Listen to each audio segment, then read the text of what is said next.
Good afternoon, ladies and gentlemen. This is Brock Beard from lastcar.info, and welcome to a special off-season edition of Behind the Wall, the post-race show that comes on after the show.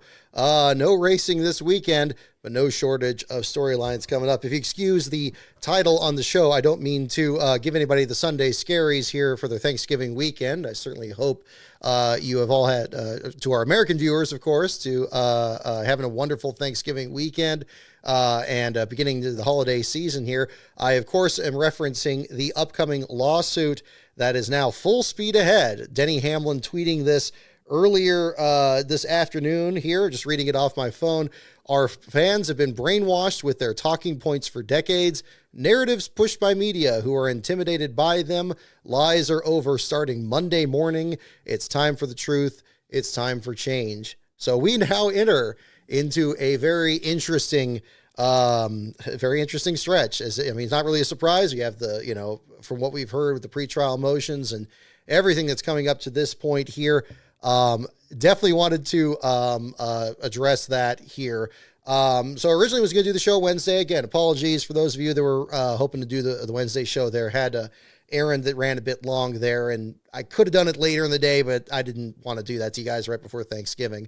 So again, hopefully you guys had a wonderful Thanksgiving, getting ready for the holiday season. We certainly are over here at Last Car headquarters. You see the new quilt here behind me. We kind of moved some quilts around here in the meantime, and you can check out what's going on here behind the scenes. But not to bury the lead here, I definitely do want to talk about the text messages that came up earlier this week with the reports, the documents that were excluded from evidence for having too much of a prejudicial effect on the case there. But nevertheless, very eye-opening for sure. We're seeing a number of people writing articles about it. Plenty of people have already done videos on it this week here since these were out there. And I was thinking of doing the same, maybe do another opinion video on it. There's so much to unpack here with this that I feel that maybe just discussing it on the stream would probably be the better way to go. I wouldn't rule it out if I end up, this ends up inspiring some thoughts here to something else that's kind of adding to the conversation on this here. Maybe that'll be something that will come up here too. I do have some other topics to discuss here tonight as well. We'll talk about the videos up on the channel lately and other plans for the off season, other content that's coming up here. In fact, I was just recording a NASCAR Man history script before the show here tonight. Any thoughts on the off season here in the early weeks here and so forth? And we'll definitely be covering that as well. And of course, if you have any questions here at the same time, we'll try to cover those as best as possible for you guys. And we'll do some, probably do some trivia here later in the show there for you guys. For those of you expecting a live watch along or anything like that, that won't be in this show. I might do more of those this off season, but I am not doing that on this show tonight. This is going to be more the conversations here at the same time. So what I want to do here, leading off, is kind of go into other portions from this, and kind of go back here to the messages themselves from earlier this week, as of course that's the very big story. Right from the offset here, while I'm pulling these back up here to get the proper messages themselves. Disappointing, infuriating, frustrating. It's hard to find the right words for it. Tommy Joe Martins made a good tweet about this the other day and expressing, frustrations that there have undeniably been from team owners and drivers and others involved in the sport with the direction of the sport and the leadership of it. And I know I'm paraphrasing, I'm trying to find the message here at the same time. But he was mentioning that, disappointed, but not necessarily surprised, even relieved in that there's been all these frustrations and, at the same time, it just feels like there's some vindication to actually say, okay, yeah, here, this is what we've been talking about. And that's probably the best place for me to start on this here too. When we last left you, last show I did here was after Phoenix, wrapping up the weekend there. And of course, the frustrations and emotions still very, very high over the just utter dissatisfaction with the way the championships played out, with Connor Zilic and Denny Hamlin losing the championship, especially how Hamlin's championship was undone there. Again, not that they were entitled to it, but again, the format that, clearly nobody was happy with. And, it was almost a mournful atmosphere there, which was very strange there at the same time. I had said in these last few weeks, and I knew this was probably going to age like milk once more information did come out. And I will freely admit, I didn't see any there in this lawsuit earlier, when there were mentions of the gold codes and protocol, if the drivers, there was a driver's strike or other disruption, what NASCAR would do.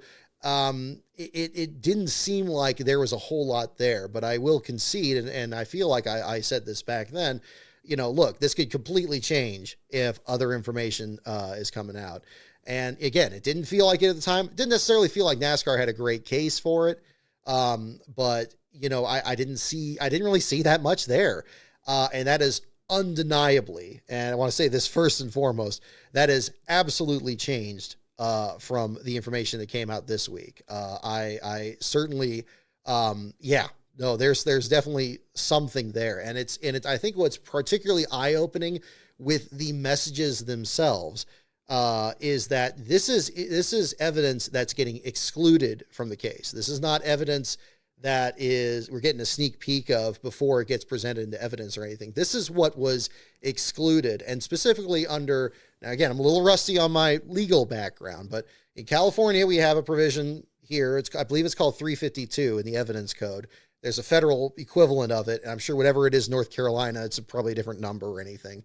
But generally speaking, when you have evidence that's submitted at trial, it's, the relevance boundary is really, really large because they want to get as much information as possible to get the most context possible, because the court doesn't know all the individual facts of a case. So in discovery, when a lot of this information comes out, you're going to get a lot of it that gets brought in. Now, what will also happen at the same time is there'll be pretrial motions, which we've had the last couple of weeks, where both sides say, well, we don't really want this in there, and we don't really want this in there. And there's a lot of back and forth, a lot of negotiating that comes up. And indeed, we saw these lists. I believe it was Jerry Jordan or some other folks here a lot of people are doing great coverage of this here, following up on it and showing what was conceded on both ends. And we did see in those lists that NASCAR was particularly interested in not having rather inflammatory emails or text messages from these charter negotiations brought into the trial. And those were what we were seeing here earlier this week. At least that's what it appears to be, that these are text messages from these charter negotiations where if they presented this to the jury, again, does this prove a monopoly or disprove it or anything like that? You could argue that one way or the other, but undeniably it is going to, inflame the jury. And we're seeing that same inflaming from everybody seeing these too. And I'm not saying that that's not justified. It absolutely is. And the shocking thing to me is that this is where, if this case could have been settled and could have been brought up earlier, NASCAR had to have known that if they didn't settle the case and they wanted these text messages excluded and they wanted, these to not be in there, that they were going to come out and they were going to show this, them in a very, very, in a terrible light. I know the court of public opinion is still something very, very different from, trials. I know these days with social media and, being able to get access to information like this and share it with everyone. You could have a situation where, maybe everybody's really upset on social media, but it doesn't necessarily have legal effect to it there. But it still matters. It still matters, and you hear messages like this where it's,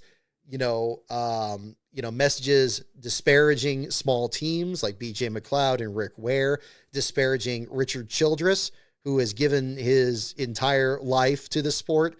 Not to mention his own career on top of Dale Earnhardt's career and continuing to invest in it, being one of the current, champions of the sport for the Xfinity Series with Jesse Love. And these messages like this for them to be okay with these coming out, knowing that it's like, okay, yeah, those are going to be out and whatever. That shows another degree of callousness to this that is shocking. It's downright shocking, obviously, and disgusting, really.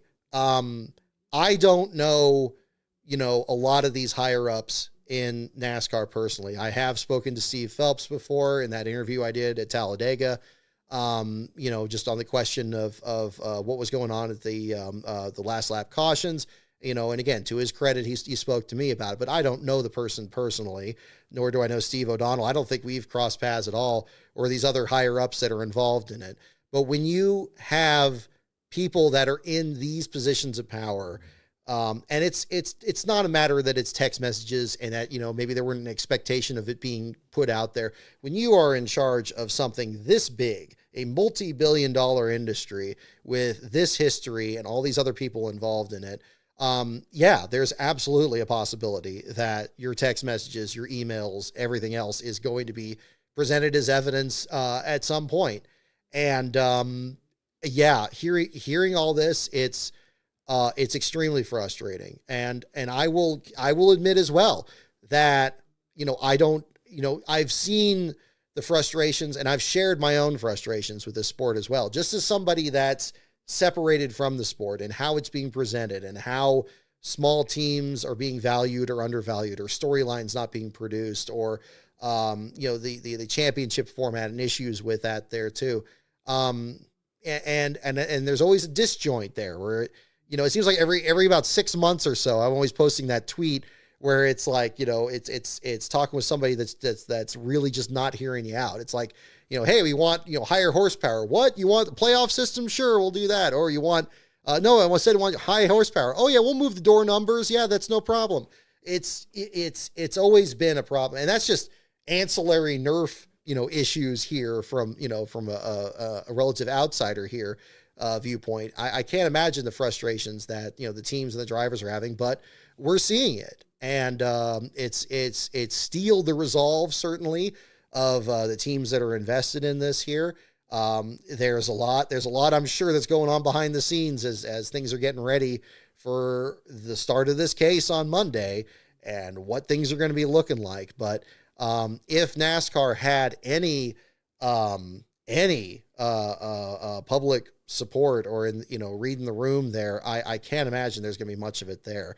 And I've seen a lot of videos this week and people talking about it. I wanted to kind of space things out a bit before kind of weighing in on this, just to kind of see what the temperature of the water is, honestly. And I've seen a lot of people's videos talking about this. Matt Tiff's video is very interesting. I know he was very much offended from, his viewpoint working with Live Fast Motorsports with BJ McLeod. And again, BJ, tremendous personality, very popular in the garage area, very popular with fans. The disdain shown in these messages, the rhetoric used in these. And I really don't like getting into a lot of these kind of stories where it's like, oh, this person said this person said that. Usually I find that pretty distasteful and it's hard to kind of get bogged down in it.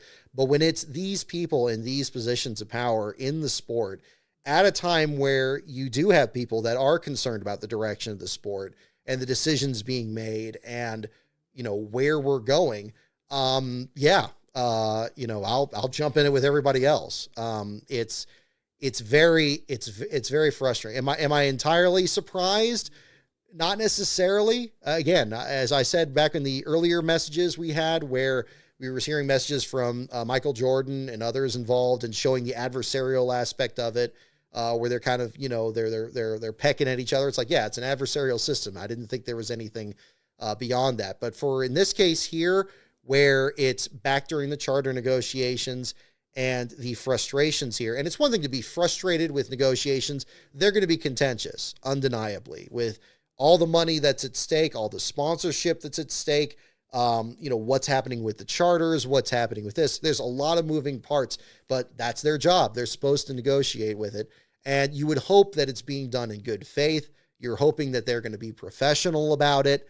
But when you're talking flippantly about, taking Richard Childress out and flogging him, and again, I'm not saying this in the sense like they're going to literally do it. That's not the point.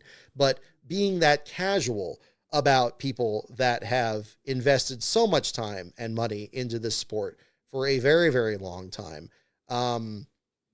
Yeah, it's just awful. It's just awful in general. And, obviously, I'm not happy about it just as much as anybody else. And it's, I'll tell you this, and there's been a lot of speculation about this. We were at Phoenix just a couple of weeks ago for the championship weekend, and the Steve's doing their state of the sport thing, and Steve Phelps reading a prepared statement for about 6 minutes on, what was going on in the case and not being, not commenting on it.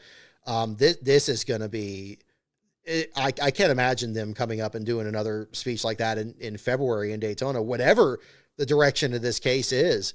This is bad. And we're not hearing anything really from others, kind of in that immediate circle. And maybe they're just hunkering down for the case and just putting all their focus on that. But, when you lose the crowd to this extent, it's really bad. And we're kind of in uncharted waters at this point. I honestly don't know what's going to come out the other side of it here, but undeniably there's grievances that need to be worked out.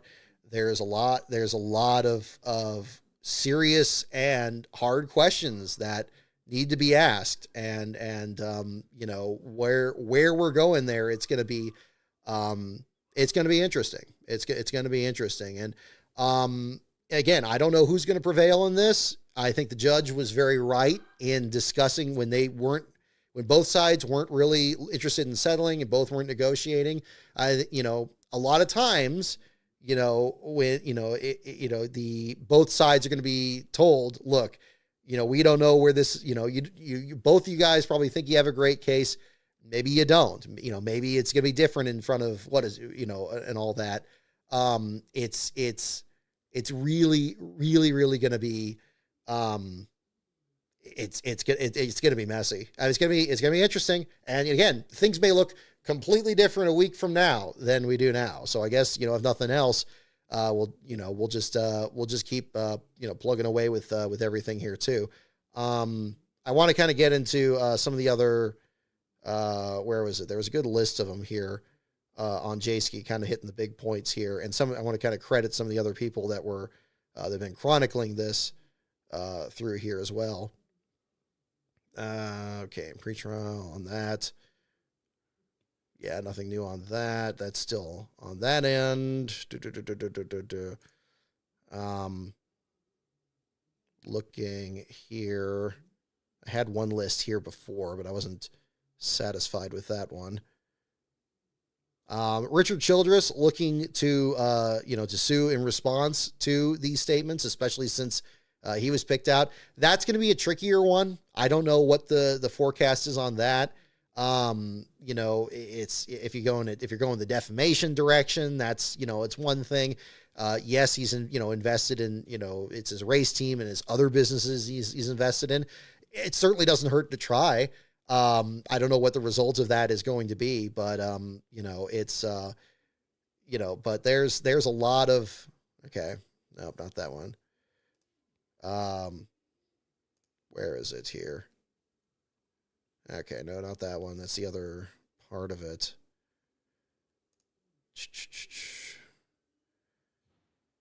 Yeah, we got the sales history list. We got the other, what the teams wanted.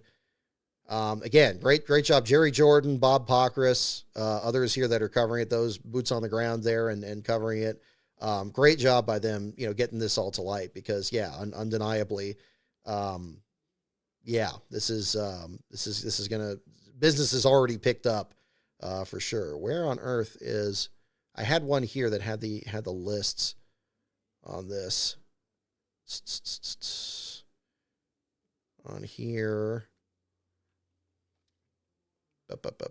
Bear with me here, folks. We'll kind of get more into this too. Alrighty. But yeah, I haven't seen Vault's video yet. Apparently, he's had an interview with Mark Martin. Martin being very outspoken on the direction of the sport, and undeniably, this is going to be another element to that there as well. And yeah, where we go from here? It's again, it's so hard to tell. I usually advise stay out of the system, personally, if you can, because sometimes, things don't have the best outcome possible here. But if you get a situation like this where you just have, immovable object and unstoppable force, and they're just it's not gonna be a compromise, and they're not gonna budge. That's what all this is there for. So, we'll see where that's all heading. Why am I not seeing it here? Okay, no, not that one. I think these are overlaying each other. Nope, that's that one. Let's see. News.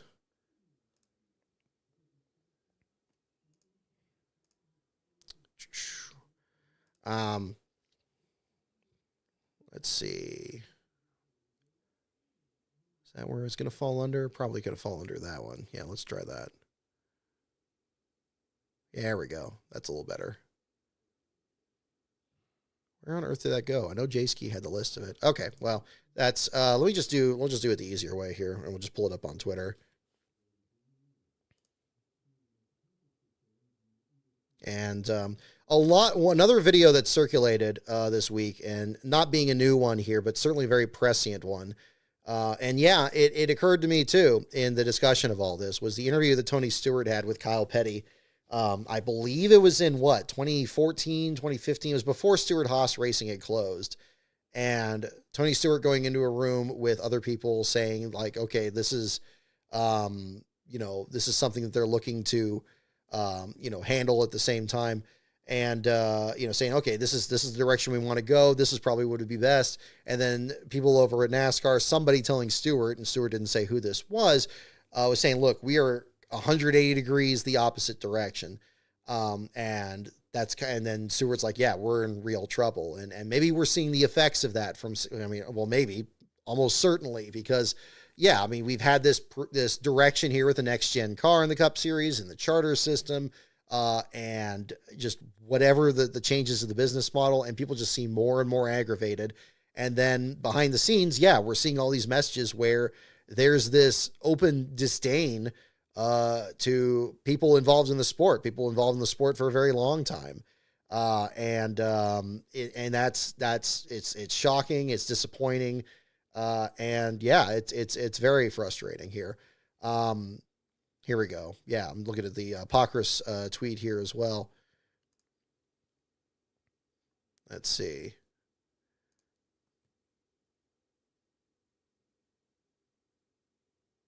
Yeah. No, exactly. Again, the Steve Phelps message there, Childress needs to be taken out back and flogged. He's a stupid redneck who owes his entire fortune to NASCAR. That message right there should disqualify you from being in charge of this sport. Right from the outset, I think that's probably the thing that's a little, I would say, does shock me to an extent. There's a lot of things that have been going on in the sport. There are some positives you could look at. There's been some interesting new personalities. We've gotten international competitors in here. We've been getting a mix of really interesting new venues and old venues, bringing back North Wilkesboro. Not to say NASCAR had a direct hand in a lot of those decisions. They may well have happened whether NASCAR meddled with them or not. But even in these negotiations, to be looking at things in that narrow of a view, to not view these team owners as equals, really, even. I can't imagine. I'm sure, things got heated with previous generations of NASCAR leadership, whether it was Mike Helton, whether it was Bill France Sr., Bill France Jr., a lot of it just wasn't published out there. I don't think, even if they had Twitter accounts, I don't know if they would have put this much out there. to light. But I have a hard time believing that the rhetoric would have quite reached, this same extent here. It's very, very, very frustrating on this. And I don't want to keep, wrap myself around the axle on here, but it's, it's not good.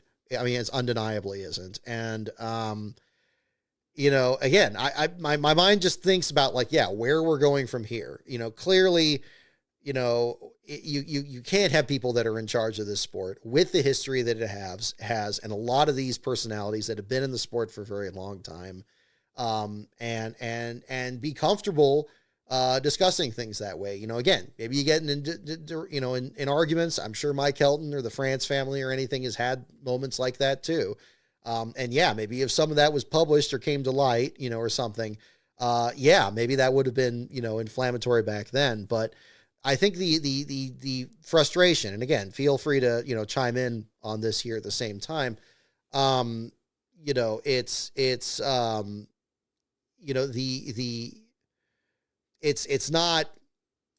It's from a position of just exerting control, but not, stymieing, the people out there, or not even like, being flippant about the person leaving. I mean, the first discussions here, these ones about Childress, about basically saying, if he doesn't like it, he can cash it and back out of the sport.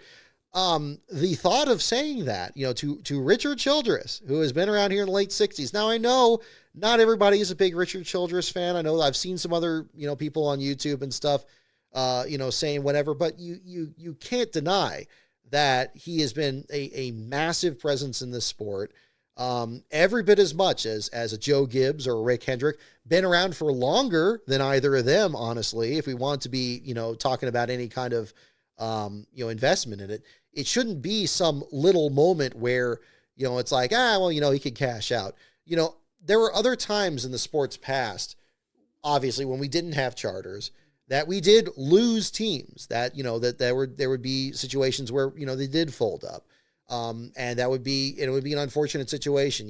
Teams like Bud Moore, even the original Petty Enterprises isn't active in the sport today. Legacy Motor Club is a completely separate entity, 2 times over from what from Petty Enterprises back then. But I would have a hard time believing that in those times when those teams shut down, that there was a sense that, they didn't need to be there or anything. Although, I will say the viewpoint from the small teams, maybe that does go back a bit further. Certainly in doing the research on the JD McDuffie book and hearing about NASCAR officials blocking him from bringing Old Blue into the infield and having to drive around them there. There's undeniably, there's been some undercurrent of that. And so seeing that part of it, the BJ McLeod part of it, the Rick Ware part of it there, and the open frustrations with that, and characterizing them that way, the sucking off the government teat kind of element there, reprehensible. I mean, if this gets something where we finally change the attitude towards small teams, you can even lump Childress into this too, even though they're a chartered organization, been there a long time, started as an owner-driver operation too, for Richard.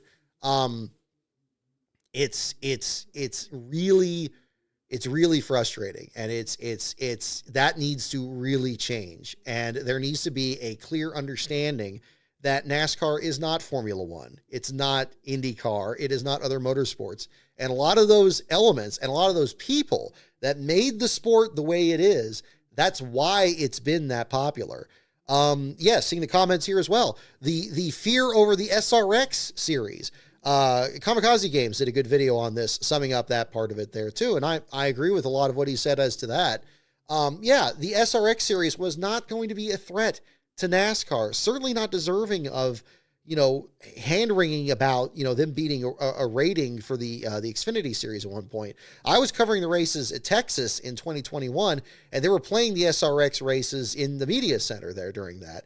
And, people were bemused by it, but I wouldn't say it was standing room only and everybody was watching that and not caring about what was happening at the racetrack. Yeah, it was its own thing. And a lot of the reason that people liked listening to Alan Bestwick in the booth or hearing about drivers like Tony Stewart and Bobby Labonte and other guys that participated in it were from their NASCAR careers. So a lot of the viewers were NASCAR fans. You're not losing it. They're getting bonus content. They're getting more stuff that they're going to be and they're going to enjoy watching, and that's going to be a big part of it there too. Yeah, the desperation that was shown there at the same time, I really don't understand that aspect of it there too. So that was certainly another disappointing part of that at the same time. Yeah, again, and again, all we're seeing here is stuff that's excluded, stuff that was so prejudicial to NASCAR putting on their case and that they got it worked out to have it legally excluded. I think there's like a general relevance, there's like a legal relevance thing. We don't need to go into all that there, but basically, yeah, these were parts that were they were so inflammatory that they couldn't be brought into the case. So imagine what's still in the case. Imagine, because what undeniably happens here, they'll get maybe this stuff out, but maybe some other stuff that probably you and I or some other people would feel would be under that category still got in there. Maybe stuff that NASCAR is still frustrated about not getting in. And that's what happens. Both sides have, their motions. They try to get stuff in. They try to get stuff excluded, and not, both sides don't get all that they want. So we may see more of this here at the same time. Yeah, it's going to be it's going to be very, very, very tricky coming up here. Okay. I'm seeing these other messages. Okay, no, I think these are all just comments from the one Pocris post. I wanted to try to get some more of the images themselves. I'm seeing in the comments, thanks for mentioning in the comments here too, hitting on a lot of the big points here. There's more of that too. Okay, these are from the awards banquet, so there's not that. Let me go to Jordan's page here as well. Jerry Jordan's, that is. Let's see.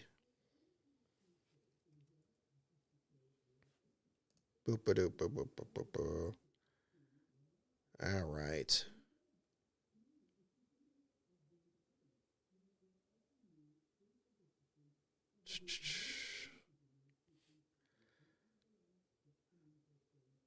Yeah. Let's see. That was from Curtis Polk on there.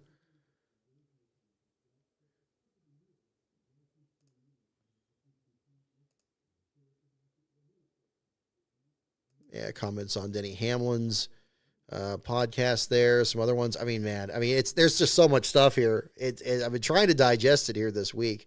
All these stat pages and receipts here and all that. I mean, it's just a hell of a lot. Yeah, here we go. The Kelly Crandall posting this the other day there about Michael Jordan's people on a whole different level. They really think the charters will be worth $200 million once they use their influence on the next NASCAR TV deal. Well, now here we are. Again, you have a charter system. You introduce all this. You have no oversight into how much they can be worth. And yeah, now they're worth, through the roof. And we're now seeing like how much more with each sale, they're just, more and more value to them. And they had to know, again, when, you get, Michael Jordan being, as good of a businessman as he is with his branding, with, the experience in the NBA, and then seeing that the business model in NASCAR isn't up to snuff, and there's some certain elements that aren't working. They could have worked with them at an earlier stage, and it's just, it's unfortunate to see this, and now you got all that out there. But where was it? Oh my gosh, just too much here. What's this part? Yeah, definitely the Childress one getting the most traffic from here. Again, it's really tricky in that sense there. But again, it does feel like confirmation of a lot of things, and I've usually criticized it in the context of the broadcast because it's very rare that you watch any of these TV networks and they say anything that's, out of line, like, oh, NASCAR probably shouldn't have done that, or probably hadn't done this, or, when something comes up and it's like a questionable decision, they just kind of go with it. It was like that at Talladega when you had the photo finish between Jeb Burton and with Austin Hill at the time. And they had 3 different camera angles and they just went with the one where it looked like Hill was leading. And it's like, well, wait a minute, like what's going on with the other ones here? It's a difficult situation here. But let me tell you what, I'm going to step away. I got my air conditioning on here and it is a bit too cold in here. So I want to jump into this a bit more, but I'm going to step away for just a moment to get that set. And then we'll get into more of this here. So let me just step away for just a second here, folks, and then we'll be right back.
Okay, we're back. Sorry about that, folks.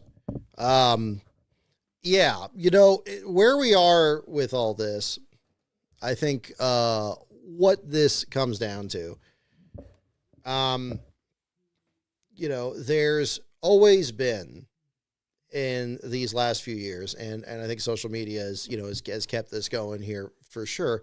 We've seen this, well before these text messages here, where, yeah, you have a portion of the fan base that, disagrees with, some aspects of the direction of the sport, that has been suggesting new things. We've seen Mark Martin in particular really kind of head the way on that viewpoint. And, and then the other side, whether some consider them to be NASCAR shills or others, where just everything's just, hunky dory. And, there is such a thing as toxic positivity just as much as there is something about toxic negativity. And I think, in both, you have to understand that there's some kind of a discussion going on, and that it doesn't just happen for no reason. Again, I was looking at kind of just trying to find, I swear there was a page on JSki that had a really good list of the key text messages, but I feel like I've summed up the major ones here on this. If you guys have a link or something like that you've been kind of consulting on that, I'm certainly open to that as well. But again, I just feel like at this point, I mean, there's really not much, there's not much more I could really say on that. It's just, it just sucks. It just sucks, and again, I don't know the Steves personally, but I mean, clearly this attitude, this disjoint between the people that are in charge of the sport versus, the drivers and the competitors, there needs to be some reconciliation there. And perhaps this is something that has been going back all the way to, earlier parts of the sport. Yeah. I mean, there have been times where owner drivers have been just kind of left, on the brink of it here. And I've always felt that the owner drivers have been kind of the canary in the coal mine, where, okay, yeah, you're always going to have the big teams. You're going to have the big teams that are going to win. You're going to have championship drivers. You're going to have big personalities here and there, even these days. And, they're the ones that are going to be up there. But then the back of the field, where things, start struggling, that's where, there's been some fluctuations. And we've seen that in the past where, the economy, just takes a dip, and then you get start and park teams back there. Or nowadays where you don't really even have all the available spots used with this new charter system and everything. And clearly there's been some other, been other issues with that.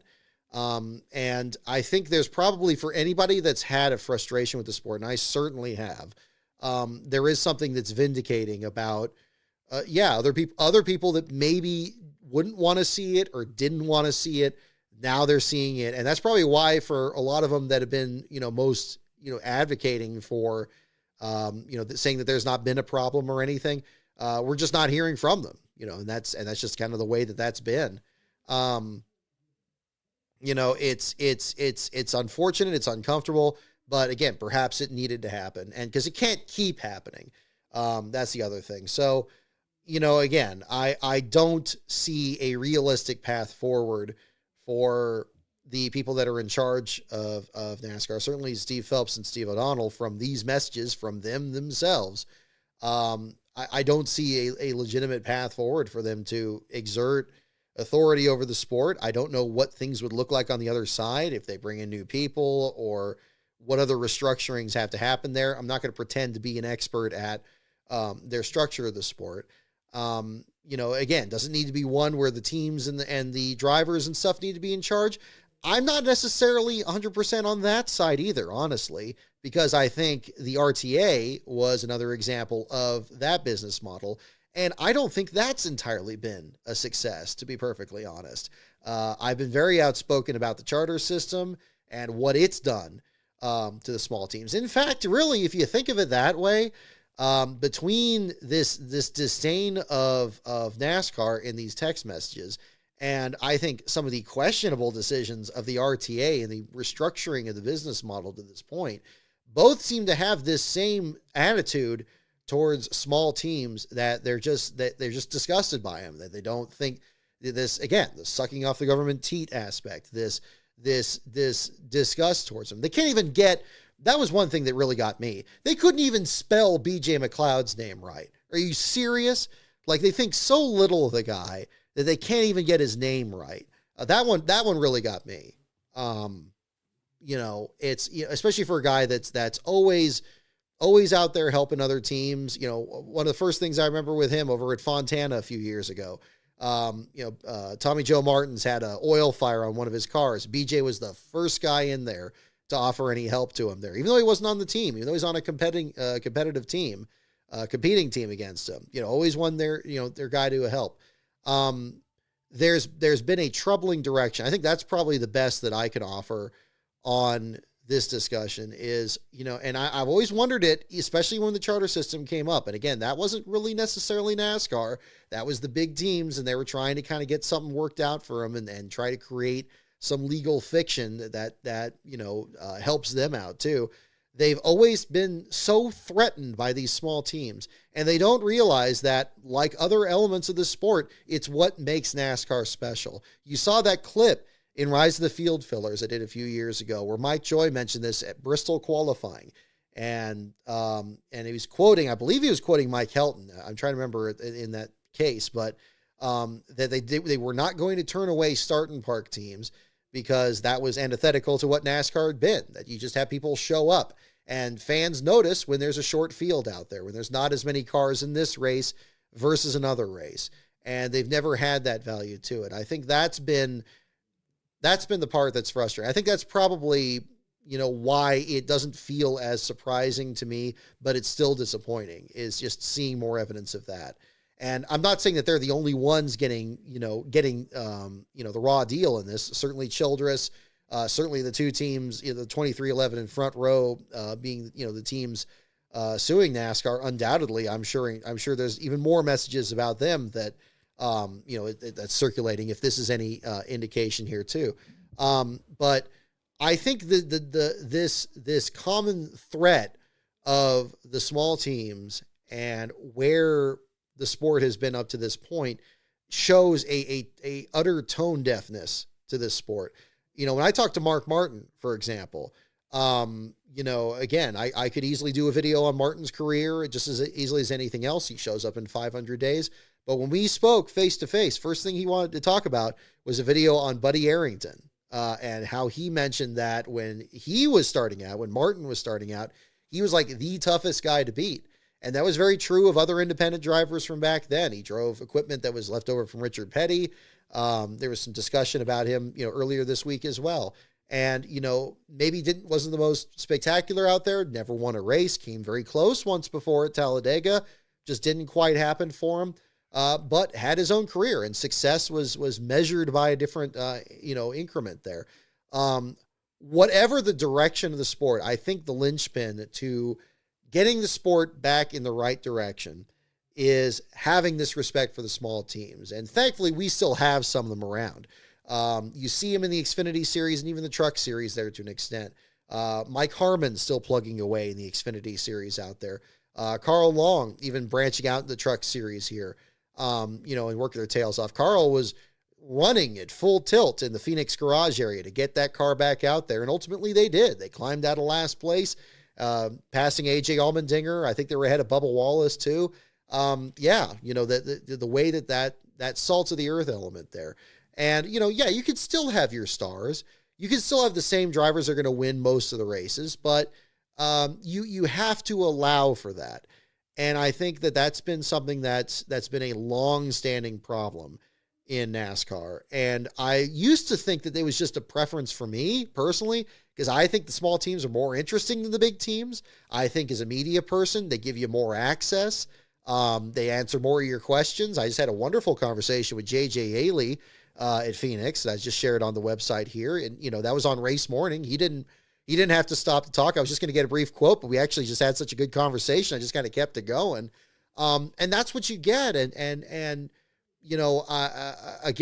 My viewpoint, as it is for most of us, I feel, is from watching it on TV and how much of it you do see and what you don't see. But I think that would be a good start. I think that would be a good start forward and something that could be, something to kind of work with it, because you want to get storylines. You want to get storylines from the field. You want to, get a full understanding of what it's like at the track. You don't just say, hey, you want to see more, buy a ticket. Well, yeah, you'd want to do that, but you have to, the TV broadcasts are the best way to advertise the sport. That's what gets people to buy tickets. That's what got my family to buy tickets. Was I watched a lot of races in 91, 92, and the coverage was so good. It's like, man, I got to be there and see this in person and see how much brighter the colors are and how, loud the sounds are and everything. That's the real trick to it. And it's getting the most complete view of it here. And if, much like with the Tony Stewart interview and saying we're just 180 degrees different, I don't know if that was part of Stewart's pitch back then in his discussion with Kyle Petty there, but, maybe it was. And because we've certainly gone 180 degrees from there. And again, that has been going on for a much longer time than 2311 or Front Row has been involved in it. It goes back to JD McDuffie. It goes back to the plan system, to the other programs that were trying to be put in place to kind of help out smaller teams there, and those going by the wayside there. The fact that contingency programs aren't around anymore, and so now you don't see the cars with those. It's not just an aesthetic thing. It's just that there's no incentives out there that a lot of these small teams would pick up at the same time. That now the car is so radically different that you can't make that easy jump from, well, it's not even an easy jump. It isn't. To make any kind of jump from the Busch series or the Xfinity series or the O'Reilly series to the Cup series or ARCA or whatever it is, that all those cars are different now. I think that's the part that really comes across in all this. Because these mentions, we're seeing frustrations with teams that, didn't sign the charters, and maybe there's other more, that's about some of the big teams, like Hendrick, like Gibbs and so forth. Because they didn't all sign up at the exact same time either.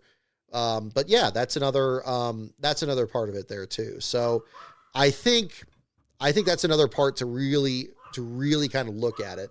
And also, if we're talking about spending, if we're talking about these teams having to spend so much money and having to work within those parameters too, who better to do that than the small teams? I mean, there's a lot of inspiration that could be learned from them there too. I think that's the frustrating part, is it's more of the same. It's the same reason. You get the same viewpoint, the same casual inaccuracies, like, again, misspelling the people's names, mischaracterizing what they're doing. They're not, I mean, again, I'm going to hammer it again, this sucking off the government teat part. It's a gruesome metaphor, and it's also entirely inappropriate. What are they taking away from NASCAR? What are they taking away from the big teams? It's insane. They're all out there competing the best they can with the resources they have. And it's entirely about, dollars per hour. It's how much money you have to spend.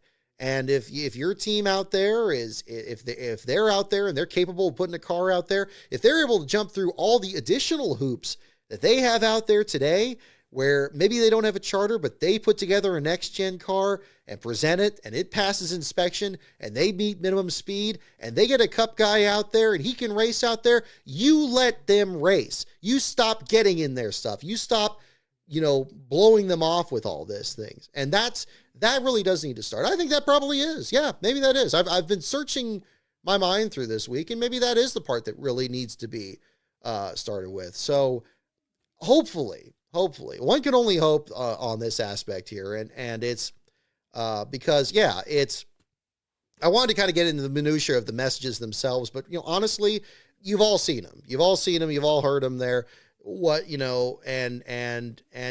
Everybody is deservedly upset about it, and where we need to go from here, is a legitimate question. But I think whatever the strategy is going forward, it needs to involve that. And if you have people like Mark Martin who have had that background, or hey, maybe even the people that, been disparaged in this same section. Look at all the stuff that Carl Long has gone through. I'm seeing discussions here about, like, maybe this recontextualizes Jeremy Mayfield's suspension. Undoubtedly, he was driving for his own team back in 2009. Maybe it even recontextualizes what happened with Carl Long as well.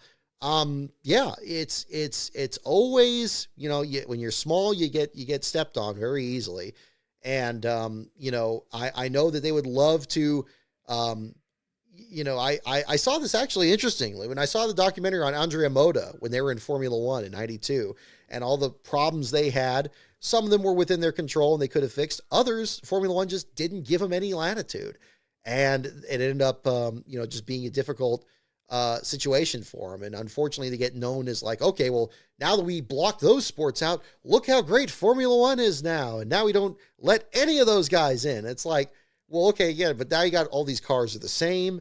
Formula One may be getting popular for other reasons for their marketing. I think their marketing is spot on. I think it may be kind of fringing into kind of, some of that, some of those elements you see in football where it's almost too mainstream and all that.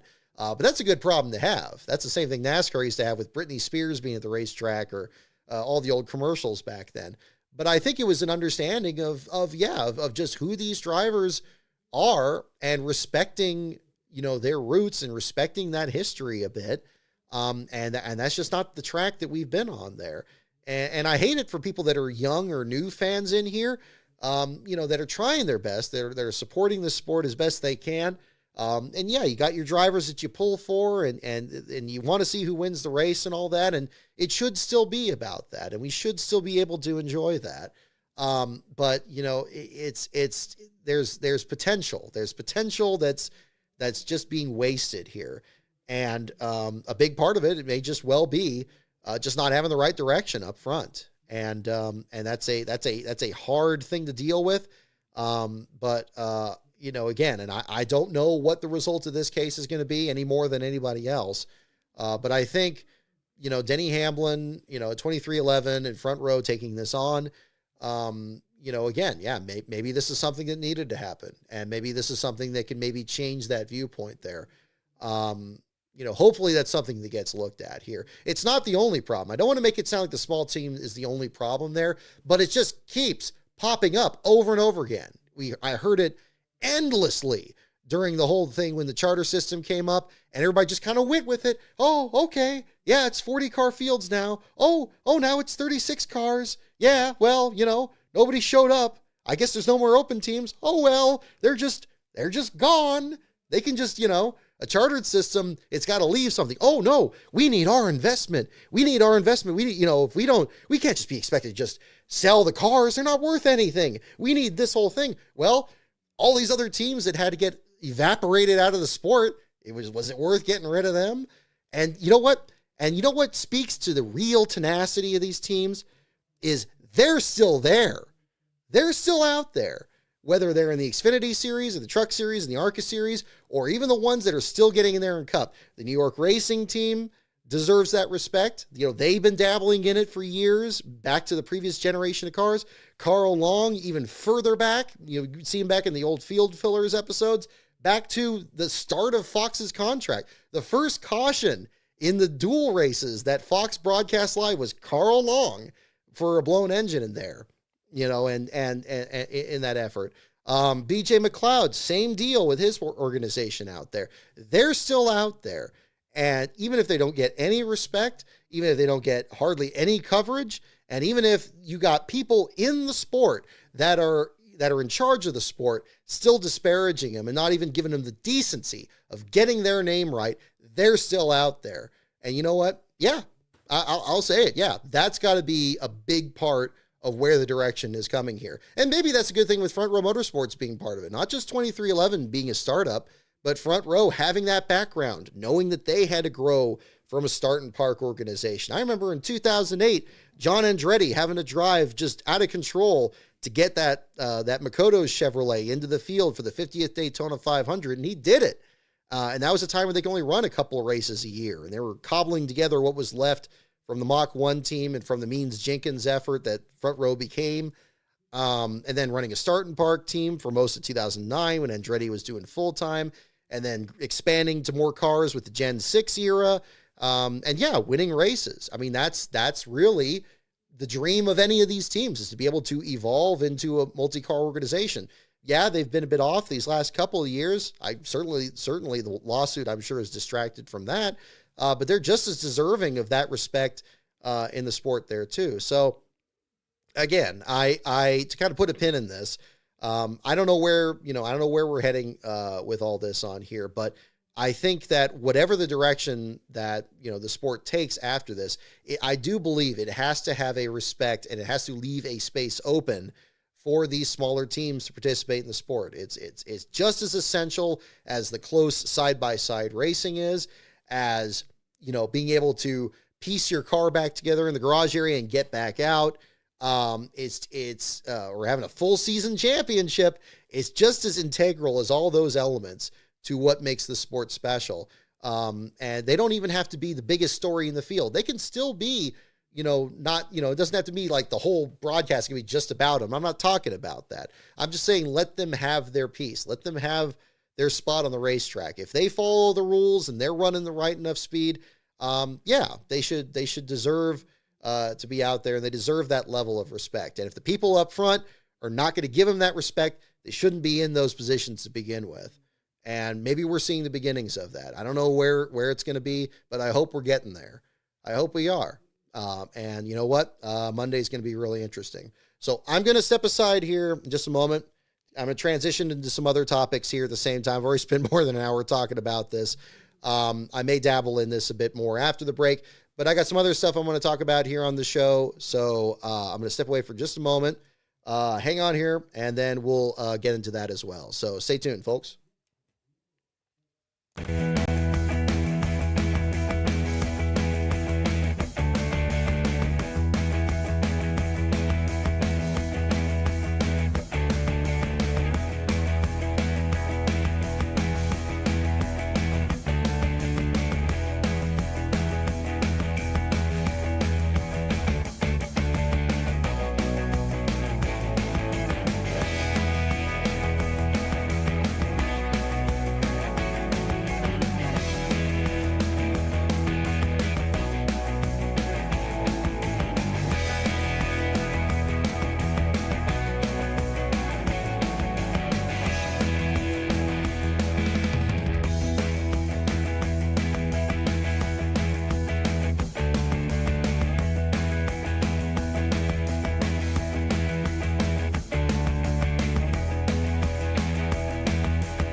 Okay, so we're back, ladies and gentlemen.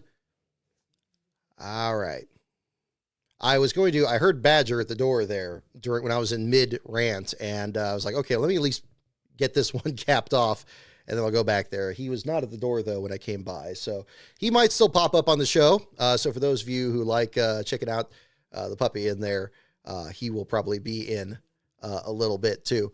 I wanted to, another reason I wasn't wearing my sweater earlier, I want to give a shout out before, kind of transition things a little bit. I do have some other things to talk about here on the show here.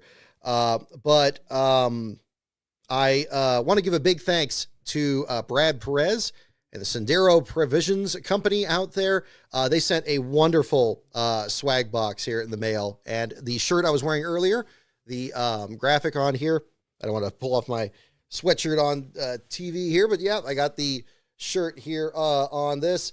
beautiful merch, and I really, really appreciate it. They sent over some hats and some shirts. This one here, the Speed Rancher design here.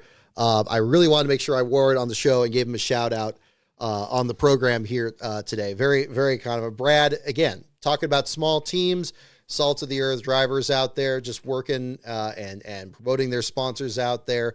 This is not a sponsored segment here, by the way, but definitely want to give a shout out to him. So wearing the hat here tonight, and we're also wearing the shirt on the show here too. So if you check out, I don't know if I'm sure, let me check. I don't want to speak out of turn here, but let's see. Get their link on that. Yes. So again, not a sponsored segment, but I will mention here, Sendero PC, SENDEROPC.com.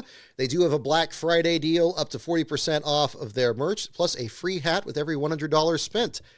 This being listed on the site there as well.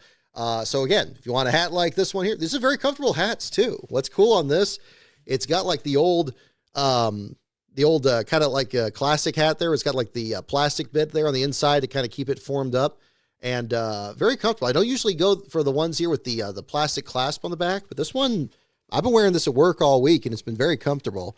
And the shirts are nice and long as well, which is good for me. I got I got a bit of a body that needs to make sure that the shirt stays there when I raise my arms up. So it works well. So again, not a sponsored segment, but a big thanks to Brad Perez and Sendero Provisions Company. Again, SENDEROPC.com. Check out their deals there as well. So that's kind of our deal. Yeah, great shirts, great hats. There's actually another hat there I have my eye on that I'm gonna check out as well. So I have that on here too. One thing that's kind of interesting, and this is probably a good transition out of the first mention there with the text messages there and so forth from this week, is again my favorite thing to bring up here, which is always about the TV broadcast and the full season championship and the need for storylines. Since the last time I've been on here, there was of course that statement by Jordan Bianchi about, what would happen if we don't have a playoff system and then we don't have any storylines to talk about. And Rick Houston had a perfect response to it from one of the staff writers there at NASCAR Grand National Scene from those many years ago as well, that for every single car that's in the field, there's like 8 stories. You got your driver, you got your team, you got your sponsors, the pit crew member, the crew chief, all those, down to the person that paints the car or these days wraps the car. There's so many things that happen from every one of those teams. And if a championship is sewn up with a couple of races to go, you still have those stories. And that happens any year. It was true in 2003, and it was true in any of those eras as well. And it's very much true now. And I think that's another thing, again, looking at things positively here. Again, I get this reputation of just being really negative in all this here, but again, it's because these changes, are very common sense. It wouldn't be too difficult to do. And, are every one of them going to make the sport instantly popular? No, but it's about setting the right course. It's about, nobody's going to acknowledge that we're on the wrong track. Nobody's going to admit that there was a mistake or anything, but we can go to a different direction. And I did do that video since I was last on the show here about why it matters. And big thanks to you guys for spreading that video as well. We're over 10,000 hits on that video. Mark Martin retweeted it as well. So big thanks to him. I got mentioned on the NASCAR Reddit as well. So thanks to them for spreading it. Big thanks, because again, I always try to get these videos out there as much as possible. I try to do more of these opinion videos because they seem to get more traction than my opinion articles. And it takes me a lot. It takes me a lot to do one of those videos. That one there, I basically just set a weekend aside and I kept just redrafting it. And then I'm like, okay, it feels like this is going to be an hour. It ends up being 10 minutes, but I'm like, great, this will sum everything up. I'm glad, I appreciate the response to it there. I mean, great discussions in the comments section there. A lot of people sharing the video there too. It does matter.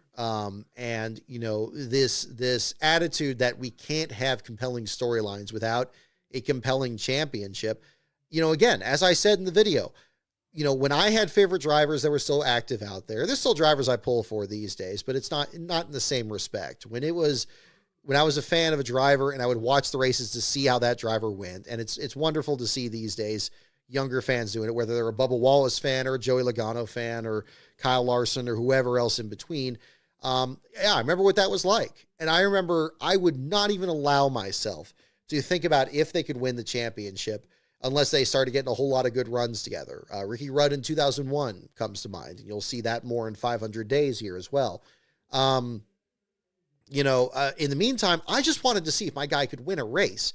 Winning the race, it sounds so obvious, and I think that's why it's been forgotten so easily, is like the whole game. These are not championship car drivers. These are race car drivers. And it should be the same in Formula One. It should be the same in IndyCar. There's other flourishes and whatever that make those sports what they are. But in stock car racing, it's the same thing. It's who's going to win the race, and what happens in the race is important. And we've gone so far away from that, to have a championship format where all it matters is, what these race wins do to getting you through the playoff format, to getting you through the system, to hopefully get to the championship 4, to hopefully win that. And even in that race, just the race between those 4 drivers is all that matters. The other 36, if it's up to 40 cars, it may as well not even be there. So that's just what it comes down to. And we need to understand that, that's what the sport is about. It's about, the story of a race. It's about what you learn about each driver's career in that event. It's about what happens under the green flag and how competitive a race it is, how many lead changes it has, how many laps did a person lead, all these things, these things still get tallied really, but a lot of times are just kind of forgotten because again, you have, for one thing, the playoff system, and then for another thing, the stage racing. How often, the radioactive segments that we do these days, they're good and all. They still have good production design, but they're condensed down so much around this stage racing format because it's just like start of the race, end of stage 1, start of segment 2, end of segment 2, start of the third stage, end of the race. Like it's just those moments. Anything that happens in between, if it's not a big wreck, it's just not going to get shown. And it's unfortunate because it's so reductive to what a race is. And it's so reductive to what a championship is. And, it's that really does need to be still out there. That conversation needs to continue. It feels like it's been bigfooted a bit by, what's happening this week. And undoubtedly the lawsuit's going to continue to kind of distract from it here, but hopefully that bell still ends up getting rung, going forward from here. Because I think that's really important. There's, seeing again, the mentions here of, Mark Martin, sharing the video there as well. See again, I know I've hammered on this a lot. I did after the Richmond race in 2024. But yeah, I mean, there's so much more, and there's even more I didn't go into in this video here that'll probably end up being in another video, and we'll do it again. But, it's so important. It's so important to the sport. It's important to legitimize what a championship is. It's supposed to make the championship feel as big as it should be. The championship doesn't feel big anymore. I mean, I've been to a lot of these championship races, and it's been an honor to cover them. I love being able to cover, what's happening in the Phoenix races here for you guys. I enjoy doing it this year, even with the bumps and wheels that happened that weekend there with the way the format worked out. Because I'm just excited to be there at the track and excited to see a lot of what's happening there behind the scenes there as well. And I look forward to continuing to do that for you guys there too. And I feel that honestly, my strategy wouldn't change under a full season format because I still want to see, who's going to win the race, what's happening in the garage area, what are the new sponsors coming in, are there any new teams coming in? There's so much that happens that any one person can't cover it all. Even if you just had Bob Pockrass there in the garage area, he couldn't cover it all. That's what's wonderful about this sport, and that's not a point against Pockrass at all. Quite the contrary. He comes about the closest anyone can to covering it 100%. But there's entirely too much that's going on. And that's great because that means there's, my experience could be different from your experience, could be different from somebody else's. But all that needs to be out there for all of us to enjoy. And there's a lot of there's a real thrill to that too. And I was disappointed by Bianchi's statement there that he didn't seem to feel that way. And I know that probably a big part of it is because we've had this format for a quarter century at this point, basically. It's been, more than 20 years. We're almost, 25 years past 2001 when you had the new TV contract. Nobody remembers what it was like as a full season thing. And it's fallen into myth that a full season championship back then was boring, and that thank goodness we have this format because it makes it more exciting and is in it so much better. And like I said, I said this in the video as well. I don't believe that the people that came up with the chase when they first brought it in 2004, I don't believe they did it out of disdain for the older system. They just saw another opportunity to maybe make the sport even better, and trying to take the next step and hope that it was going to be the same thing as, live flag to flag coverage or having super speedway racing even begin with at the start in 1959. But it just wasn't. It wasn't. And much like the restrictor plates and other things that have happened over the years, they tried bolting on different things and this and that, and never thinking about just going back and just saying, maybe this wasn't a good idea to begin with. Let's go back here. And even now recording this tonight, we still don't know what the season format is going to be for next year. And we're probably not going to know, until I guess further along in this lawsuit or whatever. I'm not sure. I really thought it was going to get leaked the day after we did the Phoenix show there. After that, I thought it was going to get leaked that week and then we would just move on from it there, but they still can't quite pull the trigger on it. And that's where we are here. That's where we are. So yeah, get the full season championship. And again, as Mark Martin said this too, and he was very, very right to point it out. It's not going to fix everything. It's not going to put everything where it needs to be, but it is going to set a course. It's at least going to set a course. It's not steering us into another iceberg here. We're going to do this a little bit, more intelligently. We're going to do this in a way that we know has worked. And again, you could still keep stages if you want. I'm not crazy about it. Maybe get rid of the stage cautions again. I thought when they got rid of the stage cautions of those road course races, everybody's like, oh, those were so boring. The Indy road course, the Watkins Glen. I was on the edge of my seat. I thought they were great. They actually felt like traditional races where you had to keep up. And, maybe you're not going to get a whole lot of cautions. Maybe it's going to go green the whole way. Well, you better keep up. The race doesn't stop just because you're tired. We can't, you got to get out of some bad habits here. And hopefully we do. Hopefully that's what's going to come on the other side of this here. I don't blame Bianchi for being a bit afraid of what this is going to look like on the other end. But that may well be the case, and he should prepare as long as everyone else. I'll tell you what, I'll be ready.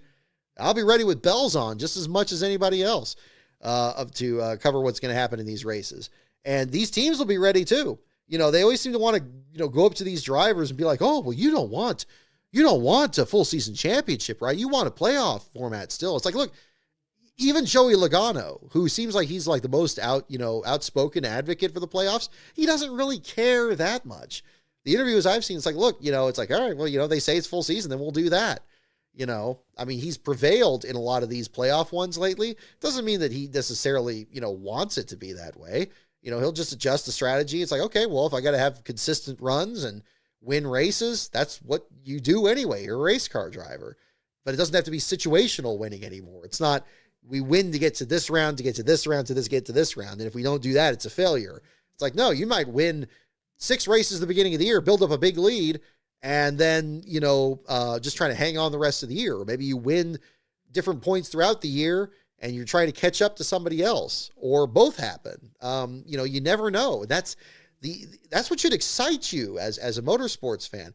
When any one of these races start, you don't know what's going to happen. You don't know who's going to win. You don't know how many cautions there's going to be. You don't know who's going to have mechanical problems.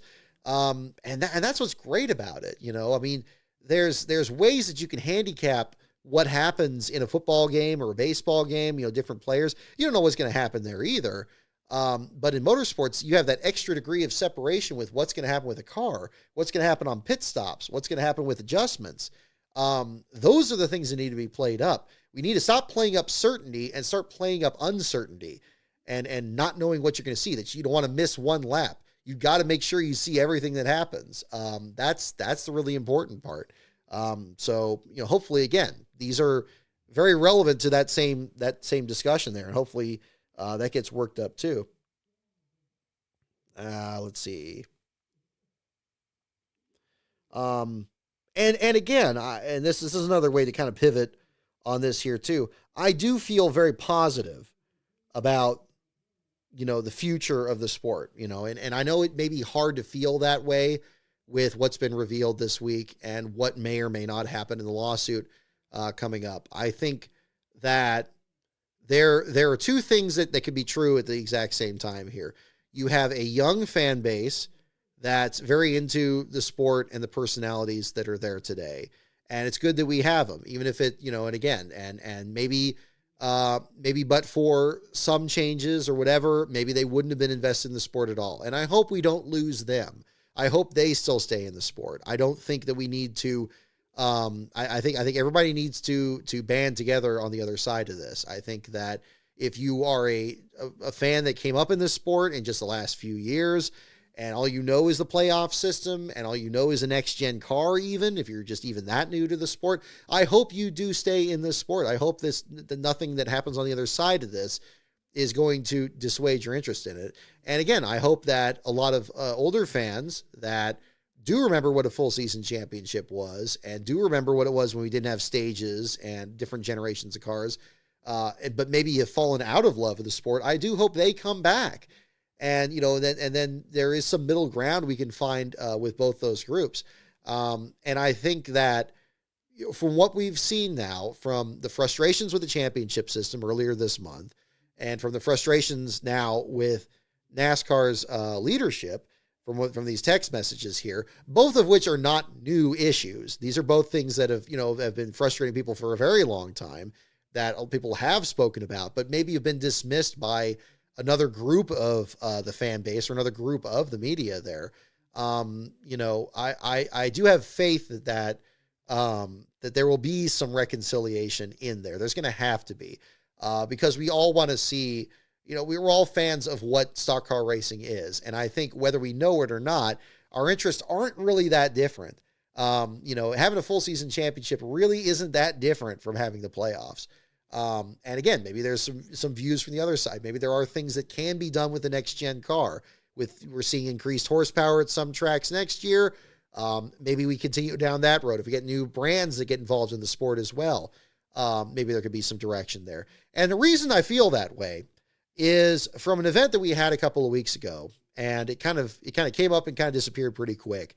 That exhibition event in Japan, where they had Kamui Kobayashi out there, they had John Hunter Nemechek, they had Jimmy in the Garage 56 car, and seeing the response from the crowd from what even wasn't a full-on race. I didn't even know they were going to do like just a couple of laps to kind of mess around on the track there, but having them come out there and seeing that response and seeing the officials waving the American flag at the start-finish line, I felt very positive watching that. I felt very excited about that. I remember thinking about those exhibitions we had in the late 90s when Mike Skinner, who for whatever reason would just struggle to win a cup race over here, and then he goes over there and he's like the star because he won on both the road course and the oval track out there. I was thoroughly entertained by that, even though they were just kind of messing around. Kudos to Andy Hillenberg and the Fast Track Racing team for getting some of their cars out there too. What fun. Just having 6 cars out there, and they're just kind of messing around out there, and Jimmy, everybody lighting up the tires, and seeing the crowd out there and they're excited about it. That's great. That's great. I don't know how much that speaks to, having more international races. Obviously we're losing Mexico City on next year's schedule, which is too bad. I'm so glad Daniel Suarez won that Xfinity race there. And had that huge response, and seeing everybody being so excited for him, winning in a backup car from the back of the field. What a tremendous thrill. That couldn't have worked out better for NASCAR there. I know a lot of the teams were exhausted and some were feeling ill coming back, and I hate that for them. But again, I hope in the long term that, maybe we get some more international races in there. And that shows just like what the appeal of the sport is. that it is something special, that in other motorsports, you can't have Kamui Kobayashi pushing John Hunter Nemechek into the first corner, just laying on his bumper at full speed there into the first corner of that track there. This is a unique and special sport, and the spirit of that needs to be preserved. And yeah, if it requires a change in leadership, if it requires a change in a management direction, if it needs a change in a business model, whatever it is, or whatever combination of those things, that should be taken. And it's going to require having the right people in the right place. And maybe this lawsuit's going to be a way to get there. I don't know what that's going to be. I don't know what that's going to look like. I don't know what the time frame is going to be. I still know that we have like the shortest off season in sports. It's like 80 days till the Clash. I have no clue what that's going to look like. And I'm trying to convince myself that that's exciting and that's thrilling too, much like not knowing what's going to happen in a race. But I think that's where we're heading. So, but I do feel positive. I feel positive about it, even though there's a lot of ugliness out there. And I'm not saying that there shouldn't be. I think that there's a lot of things that haven't been reconciled in the sport that should be. That there's a lot that we haven't seen, that I haven't seen, that needs to be seen, that needs to be understood. And I know with a lawsuit, that's why I've really kind of avoided doing, too much commentary on it really up to this point. Because it seems like the wind's blowing one direction or another. But again, I will admit, like I said, when, a while back when I was talking about it, I did say that, well, I don't really see enough here to really even talk about. It seems like, it's like, I hope there's more to it than this, but now we're seeing this part of it here. There's definitely something there as to what that's going to be and what it's going to look like on the other side. We're all going to find out together, but there could be a real opportunity here. There could be very much an opportunity. What's that saying, that there's like a language where like the same word for crisis is the word for opportunity? Maybe it could be the same situation here, literally. But that's kind of what we need to be looking ahead to. So, if it's a healthier, more productive sport, because there are people out there that care about it. It's not nothing. It's not a small thing, and it shouldn't be beholden to just one or two people that hold, these keys, and they're going to determine the direction no matter what we say or whatever. It maybe needs a different direction, and not different just for the sake of being different, but maybe bringing forth things that have worked, things that should work, things that have worked in the past and should work again, and mix it in there. And I think that'll be the way to kind of, again, maintain, people being in the sport that maybe are newer fans versus the older fans too. I don't want to sound utopian in that sense. I know that maybe some of that is not going to be realistic. There may be some fans from both groups that maybe will lose interest in the sport. There's been some that have said already from what they've seen this week that they're not interested in the sport anymore. And that's sad. And I would hope that if there's somebody out there that still is considering that, I hope they still hang on, because, it's a wonderful sport with a fascinating history, with tremendous personalities. It's got a hardcore fan base, and it's got a lot of potential, and its best days may well be ahead of us. And I don't say that flippantly. I think that maybe, there are things from the current generation of fans and drivers, just as much from the older generation of fans and drivers, that can be brought in there. And I think it's going to take a willingness to bring that together and get it to where we need to be. So hopefully we do. And I hope that is the net effect of this. But because at some point, this lawsuit's going to end, and the question of what's next is going to be coming up. And it's not going to be charted out for all of us. And it may well be that, we're going to have to figure that out. So I think that would be the best. I think that would be the best way to look at it here. Again, I've been the only NASCAR fan in just about every social group I've been in. I'm very used to explaining this sport to people who have no interest in it or no background in it. To different degrees of success, whether it was past jobs I've had, or being on the rowing team down south, or traveling just other places, it's always challenging that way. But, I've always felt that, if you want to be interested in this sport, I don't feel like the sport needs to change to bring in, to bring in people. I think that's been one of the many mistakes that this sport has made over the years, that it feels like it needs to be different in this sense. It needs to make this so we get this group, and we're trying to get the casual race fan in there. And then, of course, the debate, even if that even exists, it's like we're changing it so we can get this. We're changing it to get that, and we're changing it this way, and that's just been the wrong direction.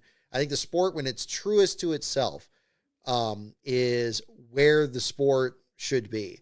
I think the direction should be that if you want to be interested in the sport, if you're watching this now and you're wondering what the hell I'm talking about, or if you're watching a race here and you're interested, but you feel like you can't be interested in the sport, you feel like you can't be a fan, that's the part that needs to be addressed. If you feel like you can't be a fan of the sport, if you feel somehow blocked out of it, that's where I draw the line personally. If it's, I don't think the sport needs to make all these changes for people, but if you feel like you can't be brought into the sport or something, or you feel like it's not for you, but you are interested, you shouldn't feel that way. And I think that's something that is not just the sanctioning, but I think that's just something everybody needs to be open to. It says, no. Hey, come on over here. I love when you see the Chicago street course. It's unfortunate we're not having that race next year, but when you see all the people that are outside the track and they're standing on top of phone booths and stuff just to watch the race there, that's great. I think something that brings people in. So again, because, people that want to be interested in the sport are going to be interested in the sport, and it's up to the sport. What they need to do is put their best foot forward and just show, just what makes it special from everything else. We don't need to be everybody else. We don't need to be Formula One. We don't need to be IndyCar. We don't need to be the NFL, and we don't need to be more popular than any of these either. That's not important. You just need to be what it is, because that's what brought me into it. I saw Days of Thunder and I'm like, oh man, I know what I'm going to be doing for a good part of the rest of my life. I'll be watching this. I don't know if I could drive one of these things, but hell, I'll watch them. And hopefully we're heading that direction too. I mean, we're getting Days of Thunder too, maybe, possibly, who knows? That'd be exciting. But I think that's another one. So I feel like I've been on the soapbox too much in this, but that's probably to be expected with this. But yeah, again, kudos to the exhibition rather in Japan. I think that was a huge success. I don't know how much ratings it derived there, but I thought that was a wonderful experiment. And yeah, maybe we get something international, and going back to Japan, I think would be fantastic for Toyota's presence in the sport. We didn't have that in the late 90s. Yeah, I mean, how tremendous, and then imagine just the extra incentive if you're one of those few Toyota drivers out there to win a race. Oh, it'd be exciting as heck. So good to see for sure. I know guys like Slapshoes and Steve Toronto would be really excited about that too. People that are very well versed in that culture there as well. So yeah, we'll see what the deal is there too. Another thing I wanted to a couple other things kind of discuss here at the same time. Another thing that happened during the time since our last show was the retirement of John Force, the multi-time NHRA champion. I know it's not really a drag racing show on here, but we do try to respect other racers of other disciplines here. And then, my goodness, is there any name more famous in the world of drag racing? Certainly among, those today than John. I just want to congratulate him on a tremendous career. Undoubtedly, his family still being involved in the sport and setting records and breaking records. That I think, what was it? Was it Ashley that broke the record at Sears Point earlier this year? I mean, my goodness, they're going to be a part of the sport for many years to come. It's always sad when it's something to do with a medical condition, with it's a serious injury. But my goodness, the man has given, talk about a person that's given everything to the sport that he's been invested in. Can you imagine if somebody at the NHRA was going to talk smack about John Force and call it, say he's got to be beaten, we got to be flogged, taken out back and flogged, or, calling him a dinosaur or something. I feel embarrassed saying that as a hypothetical. No, it would be utterly outrageous. And again, another reason to just, hammer that home from earlier here. I wish him the best in his retirement, and certainly the best going forward there as well. There also was an auction that was earlier this week that I wanted to kind of address on the show here too. This month also marked 25 years since Jerry Nadeau's only win in the Cup Series race in Atlanta in November of 2000 that day. And then at the same time, about the same week, I think it was even the same day as this, back on the 20th, an eBay auction showed up with apparently what was purported to be the seat, steering wheel, and a window net from Jerry's accident at Richmond in 2003, the accident that ultimately cut short his career and has left him with serious injuries that he is still very much contending with to this day. I have dealt with material relating to serious accidents in the past. I mean, certainly 500 Days, dealing with Dale Earnhardt's accident. And then, of course, the J.D. McDuffie book. There was a lot of research that I did and some firsthand materials that I got my hands on that was part of that research there leading to that accident. And Jerry Nadeau was the first driver I really enjoyed following coming up through the circuit in the late 90s and all that. But as much as I'm usually fascinated in historical artifacts and again, brought back like the piece off Ryan Sieg's car from him driving for the Haas factory team in Phoenix earlier this month. That's actually just here at Last Car headquarters now since our last show there. I can't imagine picking up that on that. I think it's a little gross, honestly, kind of putting that on an auction. I get it for whoever that has it that's looking to sell it, but I would not be comfortable having that in my house. I choose, especially with Jerry Nadeau in his career, I prefer to remember the good times in his career on that. So I was getting a lot of questions about that. I was like, oh, you're bidding on this? I'm like, no, I don't think so. That whole weekend, like I wasn't aware that it even happened because I was out of town on a rowing competition that weekend and we didn't have cell phones and really much internet access really back then. So I had no idea that he was in an accident and hanging by a thread there that weekend until I came back that Monday. And then I see all these reports on Jayski. It's like, oh my God, it was this and it was that. And it's like, oh, that was not a happy moment, I would say. And yeah, certainly having interviewed him, just recently this year, April at the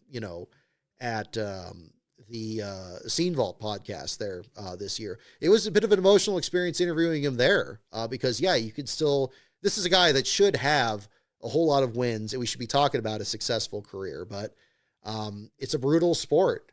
And it's another reminder of that. And unfortunately, yeah, he's one of the drivers that, did suffer a serious injury, but thankfully he's still with us. He's still with us to share his story. He's still a good friend. I congratulated him on his win, the anniversary of his win this week. He got back to me. It's very cool. But yeah, I have no interest in that. And I doubt Jerry. I have not even brought it up to Jerry because I don't want to put that in his head either. So, no, I don't think there's anything happening on that. Shifting to, okay, on the surface, a bit more positive notes here at the same time. I hope you guys enjoyed the trailers that I posted on the YouTube channel here. So put a new trailer out that are recorded for the main channel as well as one for the Patreon. And those, as you can see, were recorded at Phoenix. A little bit of a surprise there. I appreciate the comments there as well, even though I was just kind of having those as channel trailers there. They kind of a funny story on this one here. I kind of went into that weekend. I went through all the rules. And they said, well, you can't really bring tripods into the track. And I'm like, okay, well, I was hoping to kind of record some segments. I wanted to record the trailer for the channel and for the Patreon while I was at the racetrack to kind of get that shot. Because I know I'm probably not going to be at another racetrack probably until next summer for Sears Point. Depends on how things go this year. We'll find out. But, I was like, okay, well, I kind of like to record these. I did one on Friday night, but it was so suffocatingly hot that day. And I was wearing that shirt for Halloween there, my GoldenEye shirt, which is a really cool shirt. It's a beautiful shirt, but it was a bit too warm that day, and I was just flushed. I recorded that. I went back to the hotel. I'm like, oh, this looks awful. I can't go to print with this. So Saturday, didn't really get around to it. Saturday was pretty full day, but Sunday, before I was on the stream that night, another reason it was a bit later, I spent about another maybe 45 minutes, maybe even an hour. I went up to the light fixtures on the inside of the track, and there were other people that were recording segments, and they had tripods. And I'm like, what the hell? Like, they said no tripods. And I'm like, what's the rule here? Like, I mean, come on. I know they had monopods for the photographers because, but they had to register those. I don't know where these other people brought their tripods in. So like, okay, next time I'm gonna have to bring a tripod in the track. But I had to work something out on this because I was going to record this segment. It's like, okay, where am I going to prop the phone up? I don't have a tripod with me. I don't want to go back to the hotel and come here in the middle of the night. I'm not going to be able to get back in here. So what I did was I propped it up on one of the light fixtures next to the racetrack there. And luckily the control arms were far enough from the light that it wasn't too hot there, but it was a bit hot. And it had a little bit of a loop. There was a bracket. I think I posted the picture on Twitter. There was a bracket, and then it had a little opening in it, and I could slide the slot that was on the back of my phone through that and kind of stabilize the phone there. And it was just wide enough that I could keep the phone up there. And so I recorded, it took a couple takes, but I recorded both. I did the channel trailer first, then the Patreon trailer second, had a couple outtakes and stuff. And then I grabbed the phone off. The phone was starting to get hot, and I could tell that it was probably going to start beeping at me or something. So luckily I didn't nuke the phone. But I got the recording on there, and that's why the lighting looks a little weird and all that. But I was very happy with it. And I got a new lapel mic right before we went to the track, and I was using that to get the audio. And I'm glad I did, because the audio was way, way better than it would have been from just the phone. I'm glad people like the trailers. So I got those posted up, and I had a little bit of fun with those. I had the Troy McClure thing in mind with that. And I definitely wanted to make sure to mention NASCAR Man History's videos, because I feel like a lot of people that search for my videos, they usually go to NASCAR Man History. And a lot of people, even that weekend, were saying, hey, I like the one about Freak, or, oh, I like the one about, the Speed Weeks 94 video. I'm like, no, those are his videos. Like, he wrote those. I just happened to narrate them. You got to go to his channel. So I had to put that at the beginning of the video, and I appreciate him being cool with that too. I want to make sure that, he got some press on it too. And in fact, I'm actually, again, just before the show tonight, I was recording the latest video for his channel. So there's gonna be more content on his channel in the near future there too. Went ahead and did that, and, and posted that, at the same time. So, I got those together and, put those graphics in there and kind of got that set up there. And I want to make that a bit easier, for the channel. Now, one of the things I mentioned in the Patreon video, and this is something that is new, if you've been a member of the Patreon, or if you're considering being a member of it, this is something that wasn't there initially, but I did start it basically after the Phoenix weekend. For the $10 members, I've already had it where there's been like bonus content for you. It's been a little scattershot. I've tried different things, like there's commentary tracks I've done to Days of Thunder and Driven. There's the old JD McDuffie newsletters that I scanned from over the years, the fan club newsletters. A lot of this is a bit older content, but I was looking into doing some exclusive content there as well. And I was trying some different ways. And what I originally did was I was going to have an exclusive video that expands on a video that I've already done here on the main channel. And in this case, it was the story of Kenny Irwin Jr. It was a part 3 that talks, it's after Kenny's passing, through what the Sabco Motorsports, or Team Sabco, did the rest of the 2000 season. What other drivers they brought on, and leading up to, it's like a precursor to 500 Days also, because it leads up to the 2001 Daytona 500 with Sterling Marlin and Jason Leffler in the cars there. And that was something I left out of the story of Kenny Irwin. It didn't feel appropriate to kind of bolt that on there. It's like, oh, what happened to Kenny there in New Hampshire? Oh, and then all this stuff happened. But if people are interested in it, I decided to make that my first bonus video. So I actually recorded the script to that before we went to Phoenix, and I was going to have this be the first exclusive video. So what I did is I put it in the Patreon for $10 members. And if you're a $10 member, you still do have this access. But there were some members that said that they preferred the player in YouTube and they wanted to, they suggest I do a YouTube membership thing. I haven't really looked into doing that because I didn't want it to be treated as a redundancy to the Patreon. But I was told from a number of members that some people prefer to watch bonus content on YouTube. They want to add it to their playlist. So, I went ahead and did that, and I set that up just last week. So if you haven't seen the Kenny Irwin video and if you're already in the $10 level of the Patreon, you already do have that advanced access.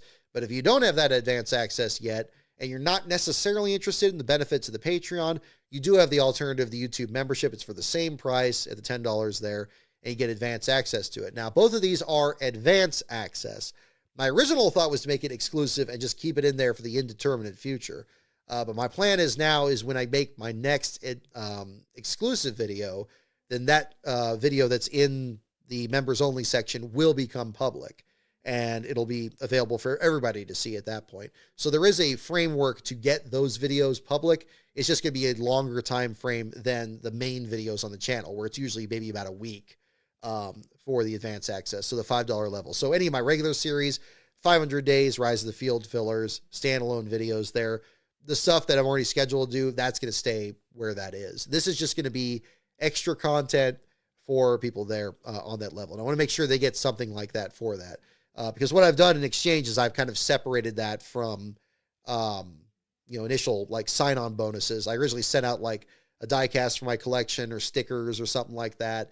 I did that for a bit, but I decided to just put that in the store. So if you just want those and you're not even interested in the Patreon, you just want some merch there instead, you can still do that. That's just going to be available there. And then you're not just stuck with just one. Maybe you want a couple. You can do that as well. So I think that made more sense now that I got the store kind of off the ground. So a little bit of a reorganization there. But again, a lot of the Last Car merch, that's going to be just in the Last Car store on there. If you're interested in the Patreon and the post behind the scenes and advanced access to the videos, that's still in there. And if you want advanced access to the exclusive videos, but you don't want to join the Patreon, that's in the YouTube membership. So a little bit confusing. I still feel like the trailer I had posted pretty much sums it up already, so I'm not really planning on changing that. But that's all that is there too. In fact, actually, with the, sorry, I don't mean to nerf the camera there. Those of you in the Patreon, one thing that you'll notice, or not on the Patreon, in the eBay, in the store I have on eBay, one thing that's kind of fun is I now make custom Last Car certificates. I promoted this a while back. I may promote this again here too. And that is dead serious. Like, I don't know why I didn't think of this earlier. I've really appreciative. I've been getting a few orders on this, and thank you so much to them for their support. I sold out of the ones from the Phoenix weekend there. So big thanks to everybody that picked those up. We sold out of all of those, but if you want a reprint of any of those, or if you want to just make your own certificate, and it doesn't have to be accurate either. Actually, the only ones I've made so far have been, actual Last Car champions from the orders I've received. But yeah, if you want to make one for your friends or something, just something as a goof, or you want it to be a certain year, or if you want to say something different, like, if it's the Cup, Xfinity, or Truck Champion, or if it's, if you want to make it a different series, you can just message me on that and I could work that out as well. But yeah, I just kind of make those to order now. And I think that's the direction I wanted to go there rather than bringing them out, especially since the championship weekend is not going to be at Phoenix anymore next year. So I'm probably not going to be printing out the certificates and laminating them in advance after this year. But I can still make them to order because I know some people get a real kick out of them. I had one particular viewer, I don't want to dox him here on the show, but he knows who he is. So thank you for your support. And I have your next batch coming together here as well. So if you're interested in that, if you just want something kind of funny for the holidays there, that's there. I also have some hats in stock, stickers and so forth. And we'll have that too. So so that's also another aspect there of the page. And I think that's most of what I have on my notes here. To sum things up here from the channel at the same time. Do, do, do, do, do, do, do. Oh, okay. Yeah, I'm sorry. I'm just checking a text message here at the same time. So as for the channel itself and videos that are coming up here in the meantime, I do have so some very exciting content coming up. So again, I recorded a script for NASCAR Man History. I'll leave it to him to promote what that topic is, but it was a very enjoyable script. Wonderful detail in there. I'm sure it's going to be a great video once it's together. I'm planning on getting that to him here this weekend. The next video that I also have, I've finished editing the script to a video about, I think I mentioned this on Patreon already, so I'll mention it here again. I might have mentioned it in the past. I have another sponsor standalone video that is going to be about Slender U Figure Salon when they sponsored a NASCAR team in the late 80s. And Brian Hallman at the BRH Racing Archives provided some incredible pictures for this one, which was amazing given that I felt that this was a really, really obscure sponsor, but I was very surprised about how much material actually is out there. So that's going to be a really good video. And then the big one, this one is, I know I get a lot of questions about it. I saw the questions in here. 500 Days, episode 11. It's finally coming together. I finally finished the rough draft to it just this week. I finally got that one finished. What I need to do, I'm going to work on another project so I can look at the script again and see it with clear eyes before I record it, because it's going to be very long and I want to make sure it's as very good as it could possibly be. But we are very, very close to getting that one recorded and getting that one edited. I think it should be out this off season. I don't know if it's going to be out in December. Maybe. We'll see. That depends on how long the Slender U video takes. We'll see how that goes.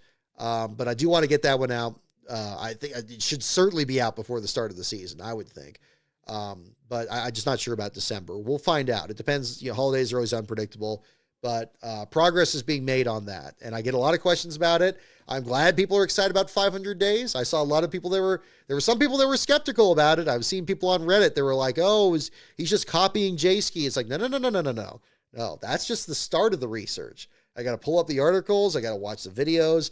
And it doesn't always fit chronologically. I got to kind of reorganize it and get it in there and get the video clips in there and try to make it compelling. And I know people really love the 500 Days series, and I'm enjoying it too. I'm in no rush. I am very anxious to complete it, but I'm not in any rush to getting one episode out of the way. This one's taking a bit longer. It's taken pretty much, I think the last episode came out right before this season, didn't it? It was like I think I did Martinsville right before the Clash.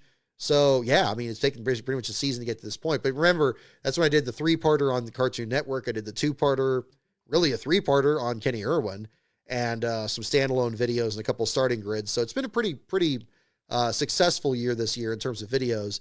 But I do have some other stuff that's coming up along the ways, too. And again, big thanks to Brian Hallman at the BRH Racing Archives. He's provided some wonderful material to really help these stories come alive here with his photography archives. And there's another script that he and I are actually working on right now that he's sending over some more other materials. And that's going to be the one I'm going to be kind of working on here too. So, yeah, it's going to be really good. I hope you guys like content, because you're going to get some more content here in the near future as well. So with that, I'm going to go ahead and jump into doing some trivia here. And if you guys have any other questions or something else I missed from the discussion of the show here, certainly let me know. I know we've already been over 2 hours here. But yeah, if you guys have any other questions or anything I've missed here along the way, feel free to jump on in and we'll do that. Otherwise, we'll get some more trivia questions. So we'll bring out the late 90s deal and we'll do some of that here. So again, the categories are NASCAR, pits, teams, tracks, drivers, and the wild card.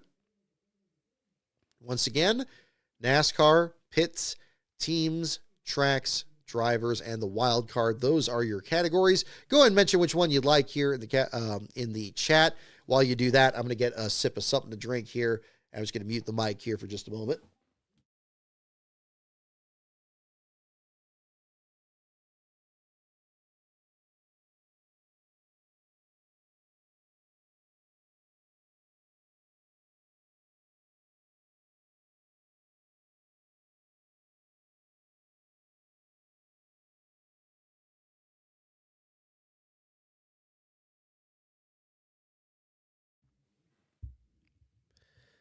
See the question here, Stuart Ross 282. Is there more field filler episodes? Yes.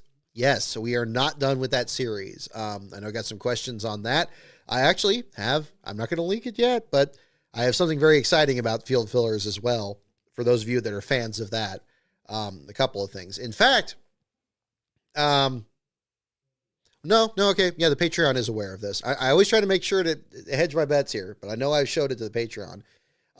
In fact, one of the videos, this is actually something I'm glad you brought this up because it's actually a really good category.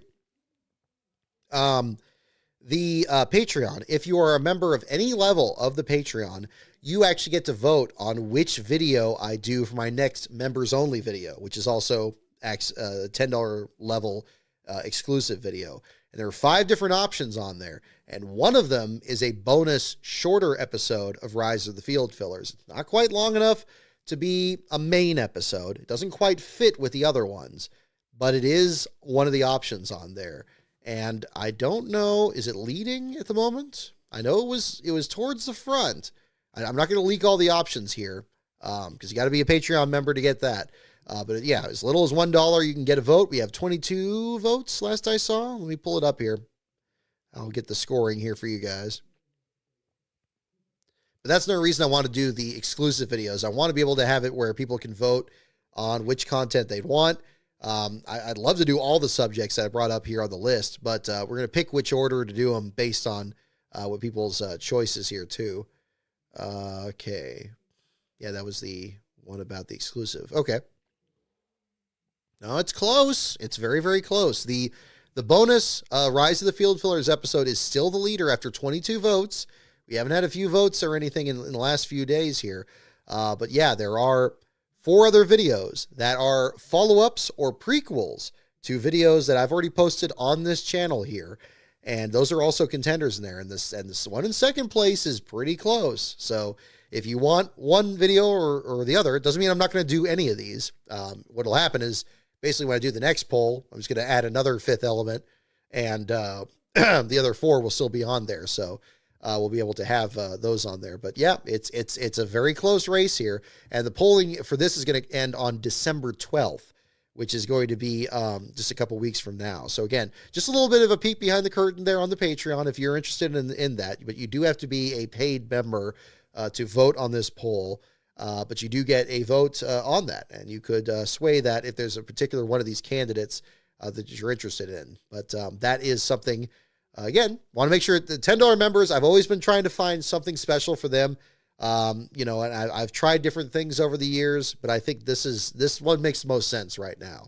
But again, it's a longer advance access to exclusive bonus videos, and they're on this channel. And again, the one part 3 of the story of Kenny Irwin Jr., even has an introduction by myself. I recorded an intro to kind of throw that in there and explaining the Patreon a bit. To make that element in there. So yeah, so that'll be another one to look at. Alrighty. Let's see here. Alrighty. So again, not a sponsored segment. So a big shout out to the Sendero Provisions Company there. Very comfortable shirt here. Brought that out there as well as the hat there. So big thanks to Brad Perez and the folks there. I'm just noticing that as I close the tab to that on my feed here. Alrighty. Connor Zilch is going to do great things next year. Marcus Hurtado, 24. Yeah. Oh, he's going to be fun. He's going to be fun. I like the Red Bull schemes they have too. That looks nice. I like how there's a slightly different accent on Van Gisbergen's versus Zilich's. And I like that Van Gisbergen's going back to the 97. That car looked really good when it was the white WeatherTech car with the foil red numbers. That looked so good at Sears Point. I know it's focusing on the Red Bull aspect of it there, but I'm glad he's bringing that number back. I think that to me kind of fits his branding a bit better. It's also closer to looking like the 91 that he ran when he won Chicago. The 88 I never got used to. I never really got used to it. And Zilich, yeah, will be a different one too. Zilich will be interesting. Zilich running the 88. I don't know. I almost kind of wish he stayed with the 87 or something. Maybe have 97 and 87. But that's okay. That's okay. That'll still be good. It's going to take a little bit of getting used to. I'm probably going to call it Van Gisbergen's car a couple times before I realize it's Zilich, but we'll see. But yeah, I'm very excited about Zilich. I can't wait till they get out here to Sears Point again. Oh, they put on a great battle there in the Xfinity race. I would love to see what they could do in the Cup race. So we'll see what we get. Which category is the most votes? We haven't done the questions yet. I see a couple for wild card. Let's see. I see drivers, pits, tracks, teams. So those are 4 different ones. I see a second one for tracks. I see 2 for wild card. I see another one for tracks. Okay, we'll do tracks. I don't think we've done that one yet. Yeah, seeing somebody taking the 99, maybe Roush, that would be exciting. I'm with you there. I think that would be interesting. All right, we'll do a couple tracks questions here. And again, thank you so much for tuning in here tonight. I really appreciate you guys checking out the show here. I just realized I turned off one of my lights over here, so hopefully the lighting isn't too bad here on the program, but we'll bump along here one way or the other. All right. This is a good question. So again, these are late 90s questions, so the answer may not be necessarily what's happened in the last 25 years, but we'll have the answers here for you. What track, as of the late 90s basically, has hosted the most NASCAR Busch Series races? That is the first question. What track has hosted the most NASCAR Busch Series races? Allmendinger 16. Yeah, I see your comment there. AJ Allmendinger winning the last car championship. Dramatic fashion, too. That's actually, thank you for bringing that up. Another thing I was working on this week, I was getting the updates to the last car history books with the year in review for the 3 series this year. That was actually really fun to write this year because the championship battles, especially for Cup and Xfinity, were really, really good this year. And Cup came down to the last race, Allmendinger having the last place starting spot after the practice crash and then crashing again in the same spot, taking last place from Casey Mears and Bubba Wallace, and taking the last car championship from Riley Herbst, who got outside the bottom 5, had a good finish. Yeah, it was very interesting. So we'll see what happens there.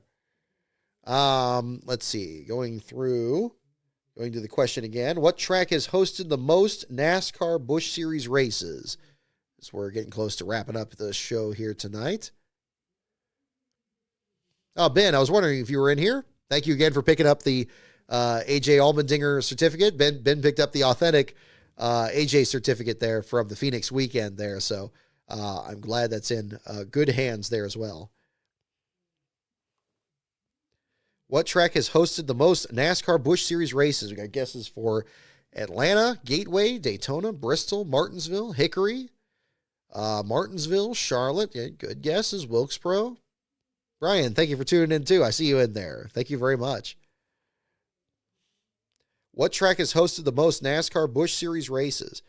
And the answer is Hickory. The answer is Hickory. All right, Brian, you got it. The official Caddis got it as well. You guys are too good.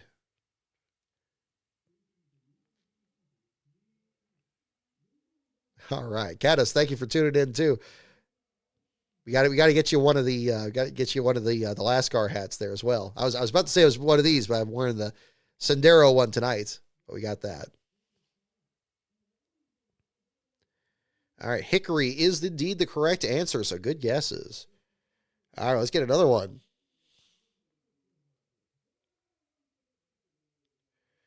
Ooh, let's see. We got that one. Excuse me. Here we go. Good question. Next one here. What was the original depth of Lake Lloyd? So I guess when Daytona was built, what was the original depth of Lake Lloyd? So we're looking for a measurement. Yeah, Busch last ran Hickory in 98, I want to say. 97. I think Ed Barrier won the last race there, didn't he? Somebody was posting pictures of that recently. Yeah, long-standing track on that one. Hickory is an interesting choice. I wouldn't have guessed that. I would have thought, I was thinking, okay, which tracks had 2 dates? Because that would add up the quickest. And which ones had it the longest time? What was the original depth of Lake Lloyd? The original depth is the question. Sandra Mayorga, thank you for your subscription. I appreciate it. Making sure I'm caught up on everything on that end there too. Looks like I am, so that's good. But yeah, glad to be back on the air. It's almost been a month since our Phoenix show. Feel like this is a good time to bring it up here as well. 98 was the last Busch race. Okay, thank you. Yeah, you know, that's a great thing with YouTube. Well, NASCAR Classics, I think, has some of their Hickory races up there too. So yeah, just a tiny track. My goodness. 6 feet, 65 feet, 100 feet, 10 feet, 50 feet. All right, here we go. What was the original depth of Lake Lloyd? The answer is 9 feet. 9 feet. 9. It's like a diving pool about the depth of Lake Lloyd. I thought it was going to be a trick question, like it wasn't the lake originally and it was just going to be, it was just dirt. But 9 feet is the correct answer. So I guess as of 59, when they were building the track, that is the correct answer. Good questions this time. A little bit of a stumper. I don't think, okay, Robbie Burns, you got 10 feet. And Brian, you got 6 feet. And you guys are really close. Very, very close. We'll do a couple more here, and then we'll wrap up this evening here. Alrighty. Next question. What was voted best track in a 1998 Sports Illustrated poll? They ran 4 races at Hickory in 82. Oh, that would do it. Okay, good point. Good point, Brian. I got to look that back up again. I haven't covered that. But yeah, 9 feet. 9 feet was the depth of Lake Lloyd. Seems very shallow. But then you see those old shots of the cars falling in there. And of course, imagine driving your car into a 9-foot pool. That would be enough to cover it, wouldn't it? I mean, how tall is the average car?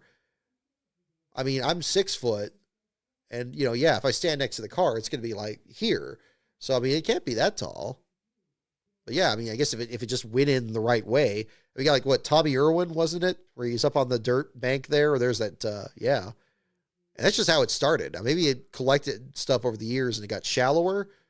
But yeah, 9 feet is what it says here. The next question again was, what was voted best track in a 1998 Sports Illustrated poll is the question. I guess it's for Charlotte and Bristol, Daytona and Indy, Atlanta, Talladega.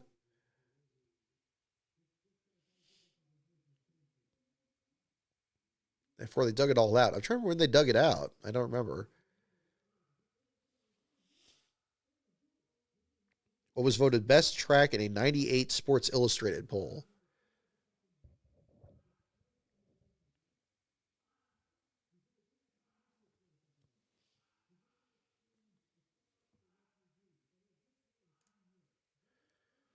Let me go here. Boom, boom, boom, boom.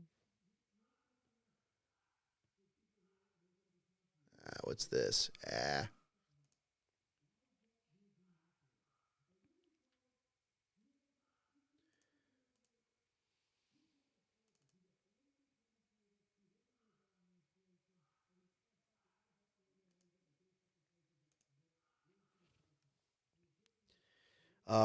What was voted best track in a 1998 Sports Illustrated poll? The answer is California. Fontana, California was the best track in 98. Wow, how the mighty have fallen.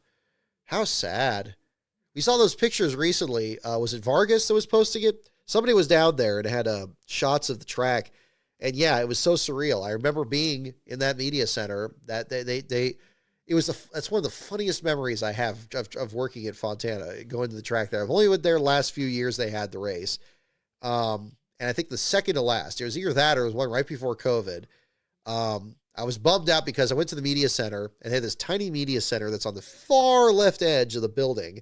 You got to go really, really far to get over to the media center. It's over on the turn 1 side, right where pit exit is. It's like right next to pit exit. And it's this really, really small room. And I'm like, no, I didn't get a seat in here. It's like, shoot, I don't know where I can sit. And they're like, no, don't worry about it. You can just sit in the overflow. And I'm like, oh, there's an overflow? Where's that? So I go up the floor and you go down there And then you go in this room, this big lecture. It's like it's a room with big floor to ceiling glass window, like stadium style seats, media seats, with this pure, just beautiful view just past the start finish line, and it's directly over the entrance to the garage area. Perfect. Perfect. If I knew that was there, I would have insisted on sitting in there the first year I was out there. I mean, I was watching like Daniel Hemrick when he was losing those laps and he came back in the 31 car. He was like pitted right in front of me from where I had that view. It was great. It was a great view. And I mentioned that because I see where they've torn up the track and they had that road that goes by. You could see that window, that big, tall window there. And I was like, man, I was sitting right in there just, 2 years ago? Just sad. 3 years ago. I guess 3 years this February. Man, that was it was not a perfect track. It had its problems. I mean, the cell reception there was a problem, and that's a big issue in modern NASCAR. And it didn't have a good start. It had some, races that weren't very competitive. Great IndyCar track, but man, I mean, it really came into its own those last few races there, and it was just sad. It's still just sad. And, people will be like, putting on their I'm clever hat and saying, oh, well, you say you didn't like it, and now you're sad that it's gone. It's like, yeah, it got better. It's possible for something to get better and be missed. That shouldn't be viewed as an aha gotcha moment. That should be like, yeah, no, people can change their minds on something like that. And that was definitely the case. And I remember not being a huge fan of it growing up, but when we went out there and covered it last like 5 years or so, it was really enjoyable, and I had no problem there. So yeah, and it was 98 Sports Illustrated best track. I thought it was gonna be Watkins Glen for sure. Did anybody guess that? I saw ones for Atlanta. Yeah, it says Fontana. Yeah, it was on there. It says California, and I'm sure it wasn't Sears Point. Although it would be funny if it were Sears Point. Sounds like a propaganda answer. Yeah, probably. But yeah, the best in 98. It was relatively new, yeah. But I mean, so was Vegas. I mean, Vegas was brand new. Vegas didn't do Cup until the next year in 98 versus June of 97. All right, here, we'll do one more question here and probably wrap up with this. I know it's been kind of a long show, but I appreciate you guys tuning in. No, not that one. That one's a little too easy. And no, not that one. And not that one. Come on. Let's see.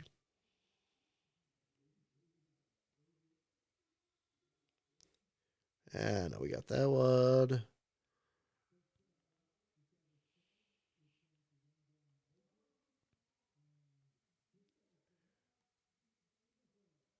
And no.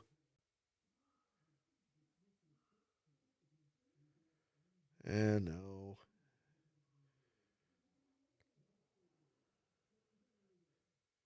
Ooh, here we go. Okay. So again, late 90s question, late 90s rules, bit different from what it is today. But you'll probably have a different answer for this one. So again, so hands on your buzzers. How many laps, we're looking for a number, how many laps does a driver run around Charlotte to qualify for the Winston? Now, I'm sure it means the main event, not the Open, to qualify for the Winston.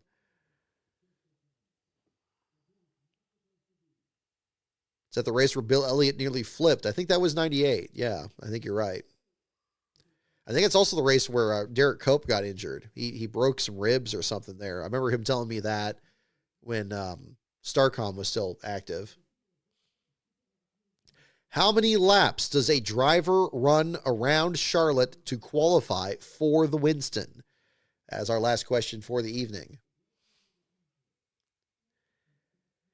Again, for those of you tuning in a bit later in the show here, again, excuse the title. I almost changed the title because I don't want to make it sound like, I don't want to dissuade people from enjoying their Thanksgiving weekend, but definitely a reference to the lawsuit. That was definitely the intent. I didn't see anybody take exception to it here unless I just completely missed that. But yeah.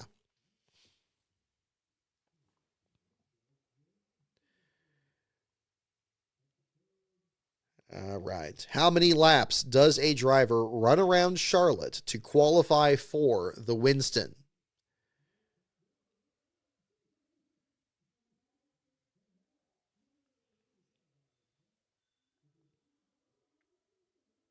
I should probably put Monday's Coming NASCAR. That probably would have been better. Whatever. I was already running late to start the show. I didn't want to take much more time there. Oh, Elliot's car is now in a museum near Gettysburg. I did not know that. Wow, we were just right through that neck of the woods in our East Coast trip a couple of years ago. I guess we didn't make it out that way. We went to the Friendlies near Gettysburg. Yeah, I didn't see that there too. Mike Dillon relieving Mike Skinner. That's right. Skinner got hurt a lot. Yeah. Wow. How many laps does a driver run around Charlotte to qualify for the Winston? I guess it's for 4 and 3 and 15 and so forth. All right, here we go. And the answer, how many laps does a driver have to go around Charlotte to qualify for the Winston? The answer is 3. The answer is 3. A lot of you got that one. Big all caps, were you the first one? I think you were. Yep, big all caps got it. Right ahead of Charles Peterson.